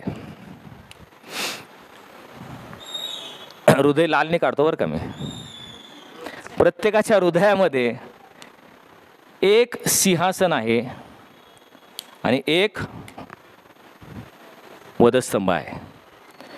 प्रत्येकाच्या हृदयामध्ये एक सिंहासन आहे आणि एक वधस्तंभ आहे. ह्या 2 जागा रिकाम्या आहेत. वेकन्सी आहे 2 जागेची. 2 जागा रिकाम्या आहेत, बरोबर ना? या ठिकाणी तुम्ही किंवा येशू ख्रिस्त दोघंजण त्या जागेवर स्थानपन्न होऊ शकता. तुम्ही जर ह्या सिंहासनावर विराजमान असाल तर तुमचा दुसरा काही नाही, येशूला तुम्हाला वधस्तंभावर खेळावंच लागणार. म्हणजे काय? तुम्ही जर तुमच्या जीवनाचे सिंहासनावर बसलेला आहात, म्हणजे मी माझ्या पद्धतीने जीवन जगणार, माझं आयुष्य, माझा व्यवसाय, माझ्या मनोकामना, माझ्या इच्छा, माझं जीवन, असं तुम्ही जगू लागला तर तुम्ही आजही येशूला वधस्तंभावर पुन्हा खेळत आहात. आजही त्याच्या जखमा तुम्ही चिघळत आहात. आजही तो तुमच्यासाठी वधस्तंभावरच आहे. पण जर येशू ख्रिस्त तुमच्या जीवनाच्या सिंहासनावर विराजमान असेल तर तुम्हाला एकच गोष्ट करावी लागेल. दुसरी जागा कोणती आहे? स्वतःला त्या वधस्तंभावर खेळलं पाहिजे. कारण 2च जागा आहेत, दुसरी कुठली जागा नाही. जर येशू ख्रिस्त तुमच्या जीवनाचा राजा व्हावा, तो तुमचा प्रभू म्हणजे धनी आणि मालक अशी तुमची इच्छा असेल तर तुम्हाला रोज स्वतःला वधस्तंभाला खेळलं पाहिजे. दुसरा पर्यायच नाही तिथं. दोन्हीपैकी एक गोष्ट होऊ शकता. तुम्ही तुमच्या जीवनाचा शिल्पकार आहात, तुम्ही पद्धतीने जीवन जगता, येशू ख्रिस्त वधस्तंभावर आहे, त्याला काही करता येत नाही. येशू ख्रिस्त तुमच्या जीवनाचा राजा करा, प्रभू करा, तुम्हाला स्वतःला रोज वधस्तंभावर खेळणं गरजेचं आहे. So there are only 2 things in your heart, a throne and a cross. If you are on the throne, Jesus is on the cross. If Jesus is on the throne, you have to put yourself on the cross. रोज स्वतःला मेलं पाहिजे. जुना मनुष्य त्या ठिकाणी स्वतःला मारला पाहिजे. हे फार महत्त्वाचं आहे. आणि म्हणून गलती 6:14 संत पौल काय म्हणतो? वधस्तंभाशिवाय कशाचा अभिमान मी न बाळगो. फक्त वधस्तंभाचा अभिमान तो बाळगतो. तो म्हणतो मला एकच गोष्टीचा अभिमान आहे मी चांगला संदेश देतो याचा मला अभिमान नाही, मी एवढ्या मंडळ स्थापन केलं याचा मला अभिमान नाही, माझ्या हातून अनन्यसाधारण चमत्कार घडले याचा मला अभिमान नाही. फक्त मला वधस्तंभाशिवाय दुसऱ्या कशाचा अभिमान मी न बाळगो. वधस्तंभाचा मला, कारण त्या वधस्तंभामुळेच मी अनंत काळचं जीवन जगू शकतो. मी रोज स्वतःला वधस्तंभावर खिळतो आणि मग मला सार्वकालिक जीवन प्राप्त होते. आलं का लक्षात तुमच्या? त्यामुळे हे फार महत्त्वाचं आहे. रोज मेलं पाहिजे, रोज स्वतःला मेलं पाहिजे. एक लक्षात घ्या, तुमच्या कुटुंबामध्ये, बरोबर ना, समजा कुटुंबामध्ये अशांतता आहे, नवरा बायकोचे काहीतरी भांडणं आहेत, किंवा भावाभावामध्ये वाद आहे, मंडळीमध्ये 2 गट पडलेले आहेत, गटामध्ये काहीतरी वाद चालू आहेत, कोर्टामध्ये मॅटर गेलेले आहे, किंवा एखाद्या गटामध्ये किंवा एखादं शहर आहे, त्या शहरामध्ये काही गटबाजी चालू आहेत. प्रत्येक गोष्टीमध्ये जिथं वाद आहे ना, तिथं एकच कारण आहे की दोघं जणही त्या ठिकाणी स्वतःला जिवंत समजून एकमेकाशी वाद करतात. त्यातल्या एकाने जरी मरायचं ठरवलं ना तर कधीच वाद होणार नाही. आलं का लक्षात तुमच्या? नवरा बायको आहेत, दोन भांडणं होतात, कारण दोघं काय करतात, भांडायला लागतात. त्यातला नवरा किंवा त्यातली बायको ज्यांनी ठरवलं मी मरणार, होतील का वाद? नाहीच होणार. पण मेलं पाहिजे, तो तर प्रॉब्लेम आहे ना. आपण मरत नाही. समजा मंडळीमध्ये 2 गट आहेत, त्या 2 गटांमध्ये कोपर्यंत वाद होतात, दोघं जण काय करतात, एकमेकाच्या विरुद्ध भांडण, पण एकाने ठरवलं नाही आपण मरायचं. जे काय असेल ना, प्रतिक्रिया द्यायची नाही, शांत राहायचं, कुठले प्रत्युत्तर द्यायचं नाही. त्यांनी काही कारवाई केली आपण शांत राहायचं, आपण मरायचं स्वतःला. होतील का वाद? नाही होणार प्रेम. पण प्रॉब्लेम आहे की कोणी मारायला तयार नाही. प्रत्येकाला आपलं खुमखुमी आहे, प्रत्येकामध्ये गुरमी आहे, प्रत्येकामध्ये आवेश आहे, धडाडे. मला ते कसे करून ते कसं त्याला खाली खच्चीकरण करेल, त्याला कसं मी तुच्छ लेखल, हेच आपण पाहत आहोत. ह्या दोन्ही हातांनी क्रियाशील असून जर दोन्ही हातांनी असं मारलं तर टाळी वाजेल, बरोबर ना. पण उजव्या हाताने ठरवलं मी मारणार, मी टाळी वाजूच देणार नाही. वाजेल का टाळी एका हाताने? कधीच नाही. किती तुम्ही प्रयत्न करा, नाही वाजणार. पण दोन्ही हात क्रियाशील आहेत म्हणून तर टाळी वाजते. घरामध्ये म्हणून तर भांडायला लागतं. कारण दोघं जण काय म्हणतात, त्यांच्यामध्ये खुमखुमी असते, मी वर चढ कोण, मी कशाला पहिल्यांदा क्षमा मागायची, तिने सुरू केलं मग मी कशाला मागायचं, तिने येऊ दे. सुरुवात आता तुम्ही लक्षात घ्या, ज्यावेळेस देवाच्या आणि मनुष्यामध्ये वाद किंवा हे झालं, फूट पडली नाही का, मनुष्याने पाप केलं आणि देव त्यापासून दुरावला गेला. पहिलं पाऊल कोणी उचललं एकमेकाला समेट करण्यासाठी? देवाने का मनुष्याने? देवाने पाऊल उचललं ना. तेव्हा देव त्या ठिकाणी त्यांनी वाट बघितलं, मी मनुष्याला निर्माण केलं ना, तो माझी निर्मिती आहे, येऊ दे त्याला पहिलं, त्या माझ्याकडून त्यांनी क्षमा असं देव म्हटला का? तिथंच उत्पत्ती 3:12 पाप घडलं आणि 3:15 येशू देव काय म्हणतो, तू आणि स्त्री तुझी संतती आणि तिची संतती यामध्ये मी परस्पराचं वैर स्थापन. म्हणजे काय म्हणतोय तो, स्त्रीची संतती म्हणजे त्या स्त्रीपासून एक माझा पुत्र येईल आणि तो तुझं डोकं चेचेल. तिथेच त्याने तरतूद केलेली आहे. देवाने लगेच तिथंच सोडून टाकला. पाप घडलंय ना, माझ्या पुत्राला मी पाठवणार, तो वधस्तंभावर जाऊन ह्या सैतानाला पराभूत करणार. देवाने तिथंच पहिलं पाऊल उचललं. आणि म्हणून जो कोणी जास्त नीतिमान आहे, जो कोणी जास्त धार्मिक आहे, त्यांनी पहिलं पाऊल उचललं पाहिजे. जर दोघांमध्ये वाद आहेत, पहिलं पाऊल कोणी उचलायचं? जो जास्त धार्मिक आहे का जो कमी धार्मिक आहे? मग जर तुमच्या नवरा बायकोमध्ये भांडणं असतील, पहिलं पाऊल कोणी उचललं पाहिजे? जो स्वतःला जास्त धार्मिक समजतो नाही का, त्यांनी उचललं पाहिजे ना. मग जर प्रत्येकजण स्वतःला धार्मिक समजला तर दोघांनी ते एकमेकाला बिलगलं पाहिजे मग, नाही का. म्हणजे जे कोणी जास्त धार्मिक आहे त्यांनी पहिलं पाऊल उचलणं गरजेचं आहे. म्हणजे त्याला तुम्हाला जर कुणाला वाटत असेल मी जास्त धार्मिक आहे, पहिलं नम्र व्हा ना, लीन व्हा, काय होते त्याला, नाही का. त्यांनी जरी चूक केली ना, आपण क्षमा मागायला गेलं तर काय त्यामध्ये मोठं काय, मी असं म्हणतो. तर त्यामुळे मेलं पाहिजे. आणि हे फार अवघड असं मला सांगणं सोपं आहे, परंतु हे प्रत्यक्षात आणणं फार अवघड आहे. आणि म्हणून असं म्हणतात, देवाजवळ क्षमा मागणं फार सोपं आहे, पण ज्याने आपला अपराध केला त्या मनुष्याजवळ क्षमा मागणं अतिशय कठीण आहे. कारण काय माहिती आहे का, तुम्ही जाऊन एका खोलीमध्ये गपचूप बसला आणि डोळ्याची प्रार्थना केली, देवा तुम्हाला ह्याची क्षमा करते, कोण बघतंय ना आपल्याला. पण दुसऱ्याकडे जाऊन क्षमा म्हणायचं की आय एम सॉरी फार अवघड जातं. कारण आपल्यातलं मीपणा असतो ना, तो ठेचकाळला जातो. माझ्यामधला मी का नम्र व्हायचं, मी का नमती बाजू घ्यायची. म्हणून आपण मनुष्याला क्षमा मागू शकत नाही, कारण ते अवघड पडतं. देवाला क्षमा मागणं तर फार सोपं असतं. हा प्रॉब्लेम आहे आपल्यामध्ये. आपल्यामधला जो गर्व आहे म्हणून तर हा तर ठेचला पाहिजे. येशू ख्रिस्ताने काय केलं तेच केलं. तो देवाचा पुत्र ह्या लोकांसाठी आलाय, ते त्याची चितू करतात, त्याला बालजबूल म्हणतात, त्याला काय दारुड्या म्हणतात, गप्प राहिला तो. त्याच्यावर किती दूषण टाकले तर एकाच शब्दाने तो बोलला नाही. ह्याच म्हणतात की त्या वधस्तंभाला त्यांनी 6 तास वधस्तंभावर मरण पावलं ते आमच्या लक्षात राहतं, पण 33.5 वर्ष तो एक अदृश्य वधस्तंभ वाहत होता ते आमच्या लक्षात राहत नाही. रोज उठायचं, स्वतःला त्या वधस्तंभावर खेळायचं, माझ्या इच्छेप्रमाणे नाही, पिते मी तुझ्या इच्छेप्रमाणे करणार, हे रोज तो करत होता. आणि हेच ह्याचा आदर्श ठेवून, त्याचा कित्ता समोर ठेवून आम्ही रोज सकाळी उठल्यापासून रात्री झोपेपर्यंत हेच केलं पाहिजे. स्वतःला त्या वधस्तंभावर खेळलं पाहिजे. नम्र व्हा, लीन व्हा. आणि म्हणून जर आम्हाला जगायचं असेल तर रोज आम्ही मेलं पाहिजे. हे फार महत्त्वाचं या ठिकाणी मी लक्षात घेतलं पाहिजे. ओके, शेवटची गोष्ट 9वा विरोधाभास. सैतानाचा दूत देवाची देणगी असू शकते.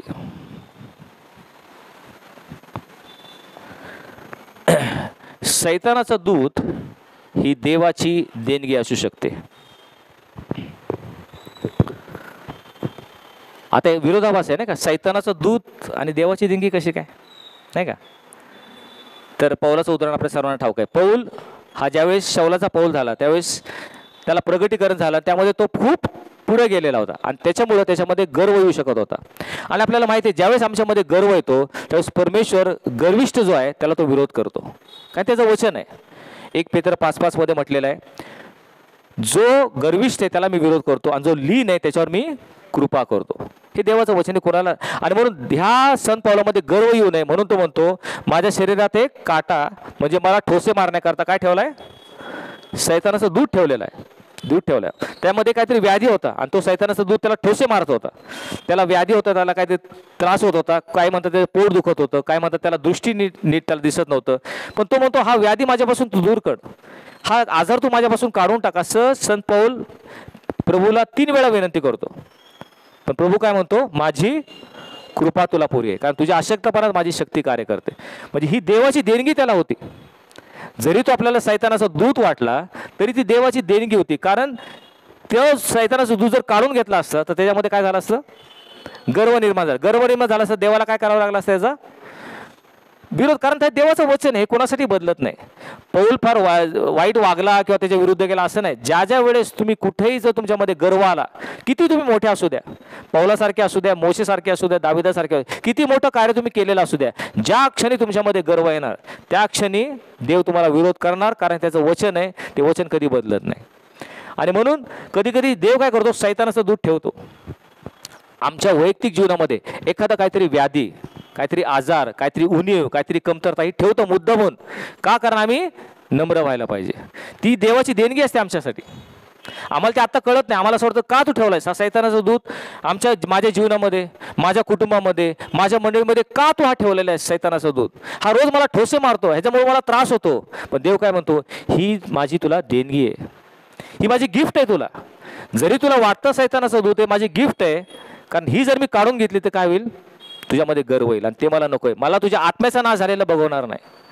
भले त्यासाठी मी कदाचित परमेश्वर कधी कधी एखाद्याला मारून टाकतो, लवकर मारतो, का, कारण त्या शरीराची काळजी नाही आहे, तो लवकर मेला, पण त्याचा आत्म्याचा नाश होऊ नये. आणि म्हणून परमेश्वर काय करतो, कधी कधी तो दूत आमच्या शरीरामध्ये ठेवतो.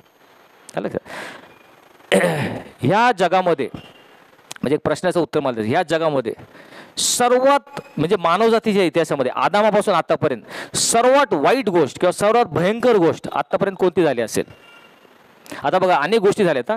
हिटलरने किती लोकांना मारलं, ज्यू लोकांना 6 मिलियन, हां 60 लाख ज्यू लोकांना मारलं. कितीतरी भयंकर, म्हणजे ते अगदी त्या कॅटल म्हणजे त्या पशुसारखं त्यांना वागवलं. भयंकर गोष्ट झालेली आहे. कोरोनासारखा आला, किती लोक मेले जगभरातून, भयंकर गोष्ट झाली नाही का. पण ह्या सर्वांपेक्षा एक सगळ्यात भयंकर कोणती गोष्ट असेल या जगामध्ये आदामापासून आतापर्यंत, कोणी सांगू शकेल का. आज्ञा म्हणण्या पण भयंकर झालेली गोष्ट सगळ्या मानवजातीशी संबंधित. देवापासून ताटात उठ, अजून येशू ख्रिस्ताचा वधस्तंभावरील मरण. तुम्ही विचार करा, देवाचा पुत्र आपल्यासाठी आलाय, आपलं तारण साधण्यासाठी आलाय, आपल्या स्वकीयांकरता आला, पण स्वकीयाने त्याचा स्वीकार केलं नाही. तुम्ही विचार करा ना, तुम्ही आपुलकीने कोणाकडे गेला, तुमचेच कुटुंबातील लोक तुम्हाला मारून टाकतात, ठार करतात, ह्याच्यापेक्षा दुर्दैव काय असणार आहे?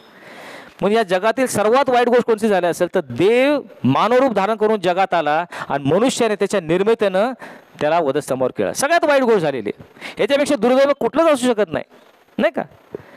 मग दुसरा प्रश्न असा आहे की ह्या जगामध्ये सर्वात चांगली गोष्ट कोणती झाली असेल? सर्वात चांगली गोष्ट तारण, पुनरुत्थान. अजून सर्वात चांगली गोष्ट, आता ही वाईट गोष्ट झाली, आता सर्वात चांगली गोष्ट कोणती झाली?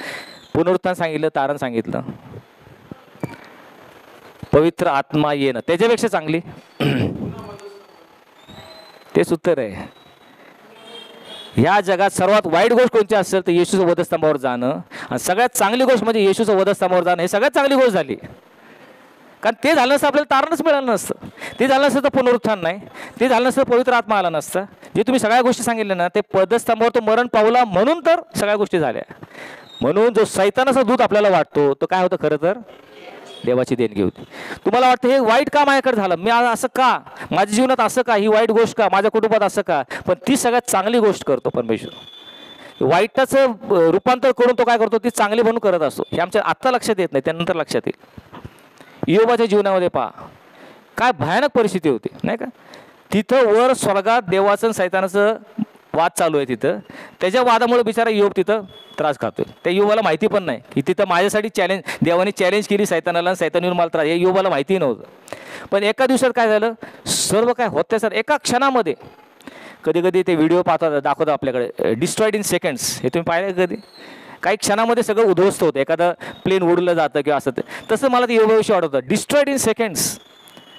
त्याच्याकडं 7,000 मेंढरं, 3,000 उंट, 1,000 बैल, 1,000 गाढवी, 7 मुलं, 3 मुली, नौकर चाकर. एका क्षणात सगळं उद्ध्वस्त झालं. तुम्ही जर योबाच्या जागी असतं तर काय केलं असतं? होत्याचा नव्हता झाला तो, काहीच उरलं नाही. म्हणजे सैतानाचा दूत तिथं आला होता. सैतानाने सर्वपरी परीक्षा पाहिली, परंतु त्यातून ज्यावेळेस तो उभं निघाला, तो काय म्हणतो? मी मातीच्या उदरातून नंगण आलो, जसं नंगण आलो तसं परत जायचंय. देवाने दिलं, देवाने नेलं, धन्य त्याचं नाव. ह्या सर्व गोष्टीमध्ये योबाने कुठल्याही देवाचा अव्हेर केला नाही असं म्हटलंय. पण त्याच्या शेवटी काय झालेलं आहे? देवाने त्याला काय दिलं? परत सर्व काय दुप्पट मिळालं. जे त्याला होतं ते दुप्पट मिळालं. परत 7 पुत्र 3 कन्या झाल्या, डबल आशीर्वाद मिळाला. म्हणजे देवाचे सैतानाची दूतांनी परीक्षा घेतल्यानंतर देवाने त्याला अधिक प्रमाणात दिलेलं आहे. आणि म्हणून आम्ही लक्षात ठेवलं पाहिजे की ज्यावेळेस सैतानाने परीक्षा घेतो त्यावेळेस आम्ही खचून जायचं नाही. त्यामध्ये काहीतरी देवाचा हेतू आहे जो आज मला समजत नाही, कारण मी मनुष्य आहे, माझी बुद्धी अल्प आहे, ती तोकडी आहे, ती त्या देवाला समजू शकणार नाही. आज मी कोणत्या परिस्थितीतून चाललोय हे मला आज आकलन होत नाही. हे असं का होतंय? सैतानाचा दूत माझ्यामध्ये का आलेला आहे, माझ्या कुटुंबात काय आहे? पण शेवटी ती देवाची देणगी असती, हे आम्ही त्या ठिकाणी लक्षात घेणं फार महत्त्वाचं आहे.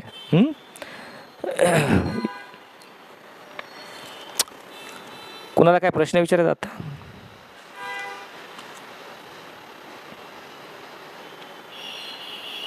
आता पौलाचं एक उदाहरण आहे. सैतानाचा दूत ही देवाची देणगी कशी असू शकते? हा पौल आपल्याला माहिती आहे की काय म्हणतात, गावोगावी जाऊन तो देवाची स्वार्थ सांगत होता, नाही का? ह्या पौलाने कितीतरी प्रवास केला, नाही का? आता पूर्वीच्या काळी असं एरोप्लेन असते तर पटापट जाऊन त्याने कितीतरी वेळा संदेश सांगू शकला असता, वेळ त्यात घालू शकला असता. पण एका देशातून दुसरीकडे जायचं म्हणजे कितीतरी दिवस जात होते, कधी कधी महिने. एकदा पौल एका ठिकाणी लिहितो, रोमला जाताना त्याला कितीतरी त्रास झाला, वादळी वारा आलं आणि आमची बोट बुडती का काय असं त्याला वाटलं. म्हणजे दिवसेंदिवस महिन्याचा प्रवास होता. असं अनेक ठिकाणी जाऊन हा पौल स्वार्थ सांगत होता. अनेक मंडळ त्यांनी स्थापन केल्या होत्या आणि प्रत्येक गोष्ट करीन. कोणत्या मंडळ स्थापन केल्या पौलानी? बघा, करीन तिथं गेला, करीन तिथं मंडळी, नंतर फिलिपईला गेला. म्हणजे हे प्रवास आहे सगळा. मंडळी स्थापन करायची म्हणजे आज गेल्या उद्या स्थापन झाले असं होतं का? एक मंडळी स्थापन करायला आपल्याला 50 वर्ष लागतात, नाही का? मंडळी आपल्याला भक्कम करायची तर कठीण असतं ते. हे पौलच आणि किती वर्ष तो 35 वर्ष फक्त काम करत होता. त्यात कितीतरी मंडळ स्थापन केला. करिंथ, गलती, इफिस, फिलिपई, थेसलनी, बरोबर ना? म्हणजे ज्या ज्या ठिकाणी मंडळ स्थापन केलं त्यांनी पत्र लिहिलेत. अजूनही जास्त असतील आपल्याला माहीत नाही. तर ह्या सगळ्या तो कायम फिरतीवर होता, कायम फिरतीवर असायचा. आणि मग एक दिवशी असं पाहिलं, अचानकपणे ह्या पौलाला स्वार्थ सांगतो म्हणून त्याला अटक केली आणि तुरुंगात टाकलं. झालं, ते सगळं काम ठप्प झालं.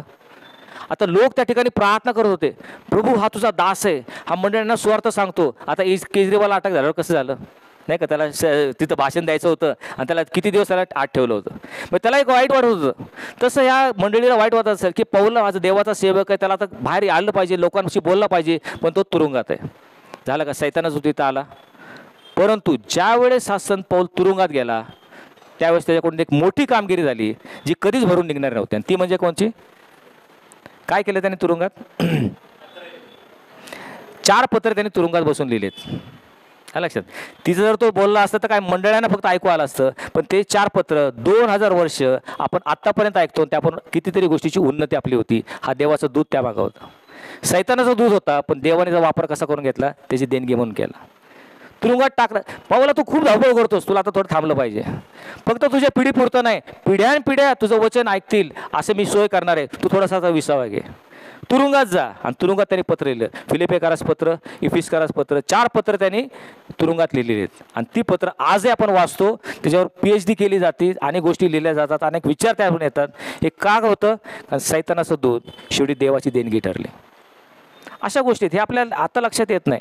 आणि म्हणून अनेक वेळा माझ्यावर संकट का येतात, माझ्यावर दुर्धर आजार का, ही आर्थिक ओढाताण माझ्याकडे का लिहिले. पण प्रत्येक गोष्टीतून परमेश्वर आम्हाला शिकवत असतो, तो आम्हाला शिस्त लावत असतो. तो अधिकाने म्हणून ती देणगी म्हणून आम्ही घेतलं पाहिजे. सैतानाचं दूत आहे म्हणून आम्ही त्या ठिकाणी तुच्छ लेखलं नाही पाहिजे. कारण कुठलंही संकट जे येतं ते आम्हाला शेवटी देवाच्या उन्नतीसाठी असतं. हा विश्वास बाळगून आम्ही कार्य केलं पाहिजे. शेवटचं उदाहरण म्हणजे योसेफाचं. योसेफ आपल्या सर्वांना माहिती आहे नाही का. आता परमेश्वर कसा माहिती का, तो म्हणतो मी अल्फा आणि ओमेगा आहे. अल्फा आणि ओमेगा म्हणजे काय? प्रारंभ आणि शेवट. म्हणजे हा जो परमेश्वर आहे हा सुरुवात आहे, त्याला सुरुवातच नाही, त्याला आरंभ पण आहे, शेवट पण आहे असं आहे. आणि आपण मध्ये इथं कुठेतरी आहोत नाही का, पृथ्वीचे. तर समजा इथं योसेफ आहे. योसेफाचा कालावधी आहे 60 वर्ष. योसेफ किती वर्ष जगला? 120 वर्ष वगैरे काहीतरी जगला. तर योसेफ जो होता त्याचा हा कालावधी आहे. आता हा जो देव आहे तो अल्फा आणि ओमेगा, म्हणजे ह्या देवाला योसेफाचा आरंभ आणि शेवट सगळंच माहिती आहे ना. जन्माच्या अगोदरचा मरण दिन त्याला माहिती आहे, कधी मरणार हे माहिती होतं. मग हा योसेफ, समजा तुम्ही देवाच्या जागी असता, बरोबर ना, आणि तुम्हाला ह्या योसेफाला माहिती की आता हा योसेफ असा असा आहे, त्याला मी आता मिस्राचा पंतप्रधान करणार आहे आणि त्या ठिकाणी एक मोठा तो हुद्द्यावर असणार आहे, त्याच्या भावांचा बचाव होणार आहे, आणि म्हणून मला आता योसेफाला या मिस्राच्या पंतप्रधानपदी द्यायचं आहे. आपण जर देव असं आपण काय केलं असतं, योसेफा चल उचललं, त्याला मिस्राच्या ह्याच्यावर नेलं, पंतप्रधान केलं, असं झालं असं. पण इतकं सोपं झालं का? कितीतरी कठीण प्रसंगातून ह्या योसेफ गेला. 17 वर्षाचा आहे. सख्या भावांनी खोटा आळ घेतला, त्याला मारायचा प्रयत्न, घात करायचा प्रयत्न केला. एका भावाला दया आली म्हणून खड्ड्यातून काढलं, मिदेने लोकांना विकलं. विकल्यानंतर पोटिफरच्या घरात गेला, बायकोने खोटे आळ टाकले, तुरुंगात गेला. तुरुंगात त्या स्वप्नाचा अर्थ सांगितला तरी ते विसरले त्याला. करत करत करत कितीतरी वर्षांनी 13 वर्षानंतर तो फारोच्या इथं गेला. फारोचं स्वप्नाचं सांगून मग नंतर तो 30व्या वर्षी पंतप्रधान झाला.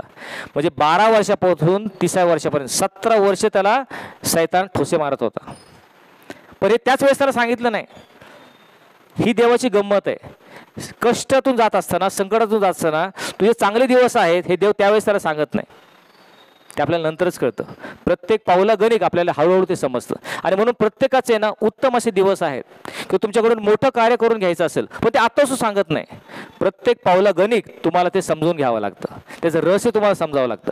म्हणून एव्हरी स्टेप, प्रत्येक पाऊल तुम्ही टाकताना हे विश्वासाचं पाऊल असतं. एक पाऊल टाकलं की पुढचं दिसणार तुम्हाला, हे लक्षात घेतलं पाहिजे. ज्यावेळेस तुम्ही जंगलातून जाता त्यावेळेस एक टॉर्च असतो आपल्याकडे नाही का, आणि अंधार असतो सगळीकडं. मग टॉर्च मारल्यावर किती दिसतं तुम्हाला? जंगलाचा शेवट दिसतो का? 5-6 फुटावरचं दिसतं नाही का. तिथं गेल्यावर मग तुम्हाला पुढचं दिसतं. तिथं जायला पाहिजे तुम्हाला, तर तुम्हाला पुढचं दिसणार. तसंच ख्रिस्ती जीवन आहे. तुम्हाला आता 10 वर्षानंतर तुम्ही काय करणार, तुमच्याकडून काय सेवा करून घेणार आज तुम्हाला समजणार नाही. पण जे पाऊल तुम्ही टाकणार आहे ते विश्वासूपणे, प्रामाणिकपणे, मनुष्याला नव्हे परंतु देवाला आवडेल अशा प्रकारचं तुम्ही कार्य केलं की पुढचं पाऊल परमेश्वर तुम्हाला दाखवतो. त्यावेळेस तुम्ही मॉलमध्ये जाता त्यावेळेस ते ऑटोमॅटिक दरवाजे असतात बघा, बरोबर ना. आता तुम्ही 10 फुटावरून तो दरवाजा बघतो, ते आपल्याला बंद दिसतो. बंद दिसतो, आपण तिथंच थांबतो का? नाही, तो बंद आहे, आता मी काय जाऊ शकत नाही. आपण थांबतो का तिथं? आपण जरी बंद असेल तर आपण त्या दिशेने जातो. आणि थोडंसं 1 फुटावर आलं काय होतं? आपोआप नाही का, आपोआप तो दरवाजा उघडला जातो. तसंच ख्रिस्ती जीवन आहे. ते काहीतरी आता अडचण आहे, तिथं संकट आहे, आता मी कसं काय, देवा मी नाही जात त्या बाजूने असं म्हटलं, तुम्ही तिथंच राहाल. पाऊल टाकलं पाहिजे त्या दिशेने. तुम्ही जवळ गेले की परमेश्वर आपोआप मार्ग खुला करेल.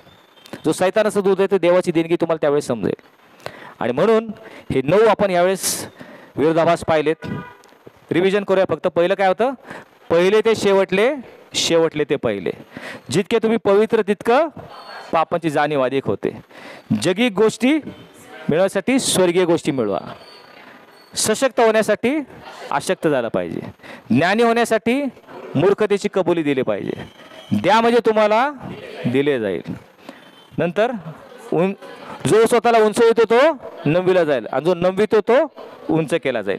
जगण्यासाठी मेलं पाहिजे. आणि सैतानाचा दूत देवाची देणगी. आवडलं? चांगला होता अभ्यास. हे नाव विरोधाभास. त्यामुळे ज्या पद्धतीने तुम्ही याचं मनन करा. अजून तुम्हाला काय उदाहरणं पवित्र आत्मा अजून तुम्हाला दाखवून देईल. परंतु हे विरोधाभास आहेत ना, हे आपल्याला हे सगळे रहस्य आहेत. आणि रहस्य एकदा कळालं ना की तुमचं जीवन अगदी सोपं होऊन जातं.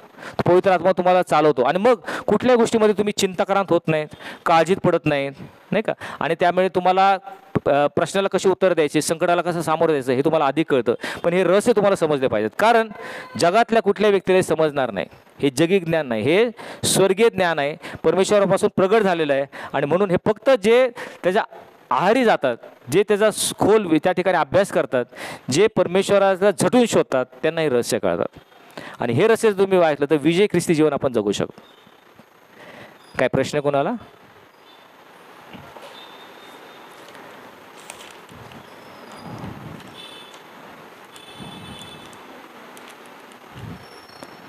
प्रार्थना करूयात. कर राजेश. प्रार्थना करू. धन्यवाद करतो अप्पा.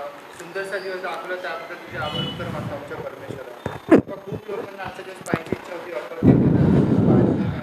तरी परमेश्वर तुम्ही आम्हाला चर्चमध्ये आणलं, बायबल स्टडीमध्ये बसवलं परमेश्वरा. आणि परमेश्वरा तुम्ही आम्हाला कसं जीवन जगावं अप्पा लोकांनी जे पाहावं त्यासाठी नाही तर परमेश्वरा अप्पा जगी पद्धतीने नाही तर स्वर्गीय पद्धतीने जीवन जगावं परमेश्वरा. स्वर्गीय राज्य मिळवण्यासाठी झटावं परमेश्वरा.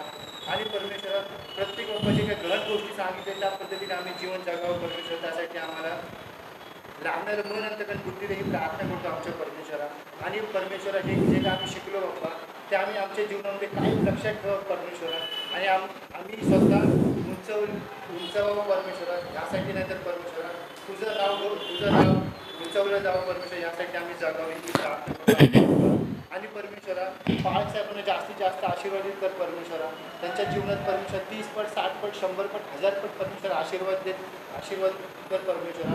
आणि ते जे काय आम्हाला शिकवतात परमेश्वरा याच पद्धतीने तुझ्याद्वारे परमेश्वरा त्यांच्याद्वारे परमेश्वर तू उंचावल्या जा परमेश्वर. ही प्रार्थना करतो आमच्या अप्पा. इथं बसल्या प्रत्येकाचा तू वैयक्तिकरित्या ताबा घे आमच्या देवा. आणि प्रत्येकाने परमेश्वर तुझ्या राज्यासाठी झटावं ही प्रार्थना करतो आता. ही प्रार्थना आमचा प्रभू येशू ख्रिस्त त्याच्या गोड आणि पवित्र नावामध्ये प्रार्थना करतो आणि पिते. आमेन. हे आमच्या स्वर्गातील बापा, तुझे नाम पवित्र मानले जाऊ, तुझे राज्य येऊ, जसे स्वर्गात तसेच पृथ्वीवरही तुझ्या इच्छेप्रमाणे हो. आमची रोजची भाकराचा मास दे, जसे मी आपल्या अपराधांची क्षमा करतो तसे आमच्या अपराधांची क्षमा कर. आणि मास परीक्षित नकोस तर आम्हाला वाईट पण सोड. कारण की राज्य सामर्थ्याने करू ईश्वर का तुझीच आहे. आम्ही देव जो बापाची प्रीती तारकोदर ख्रिस्ताची कृपा आणि पवित्र आत्म्याची सहभागिता आम्हा सर्वांबरोबर आता नाही पुढे सदा सर्व काळ असो. आमेन.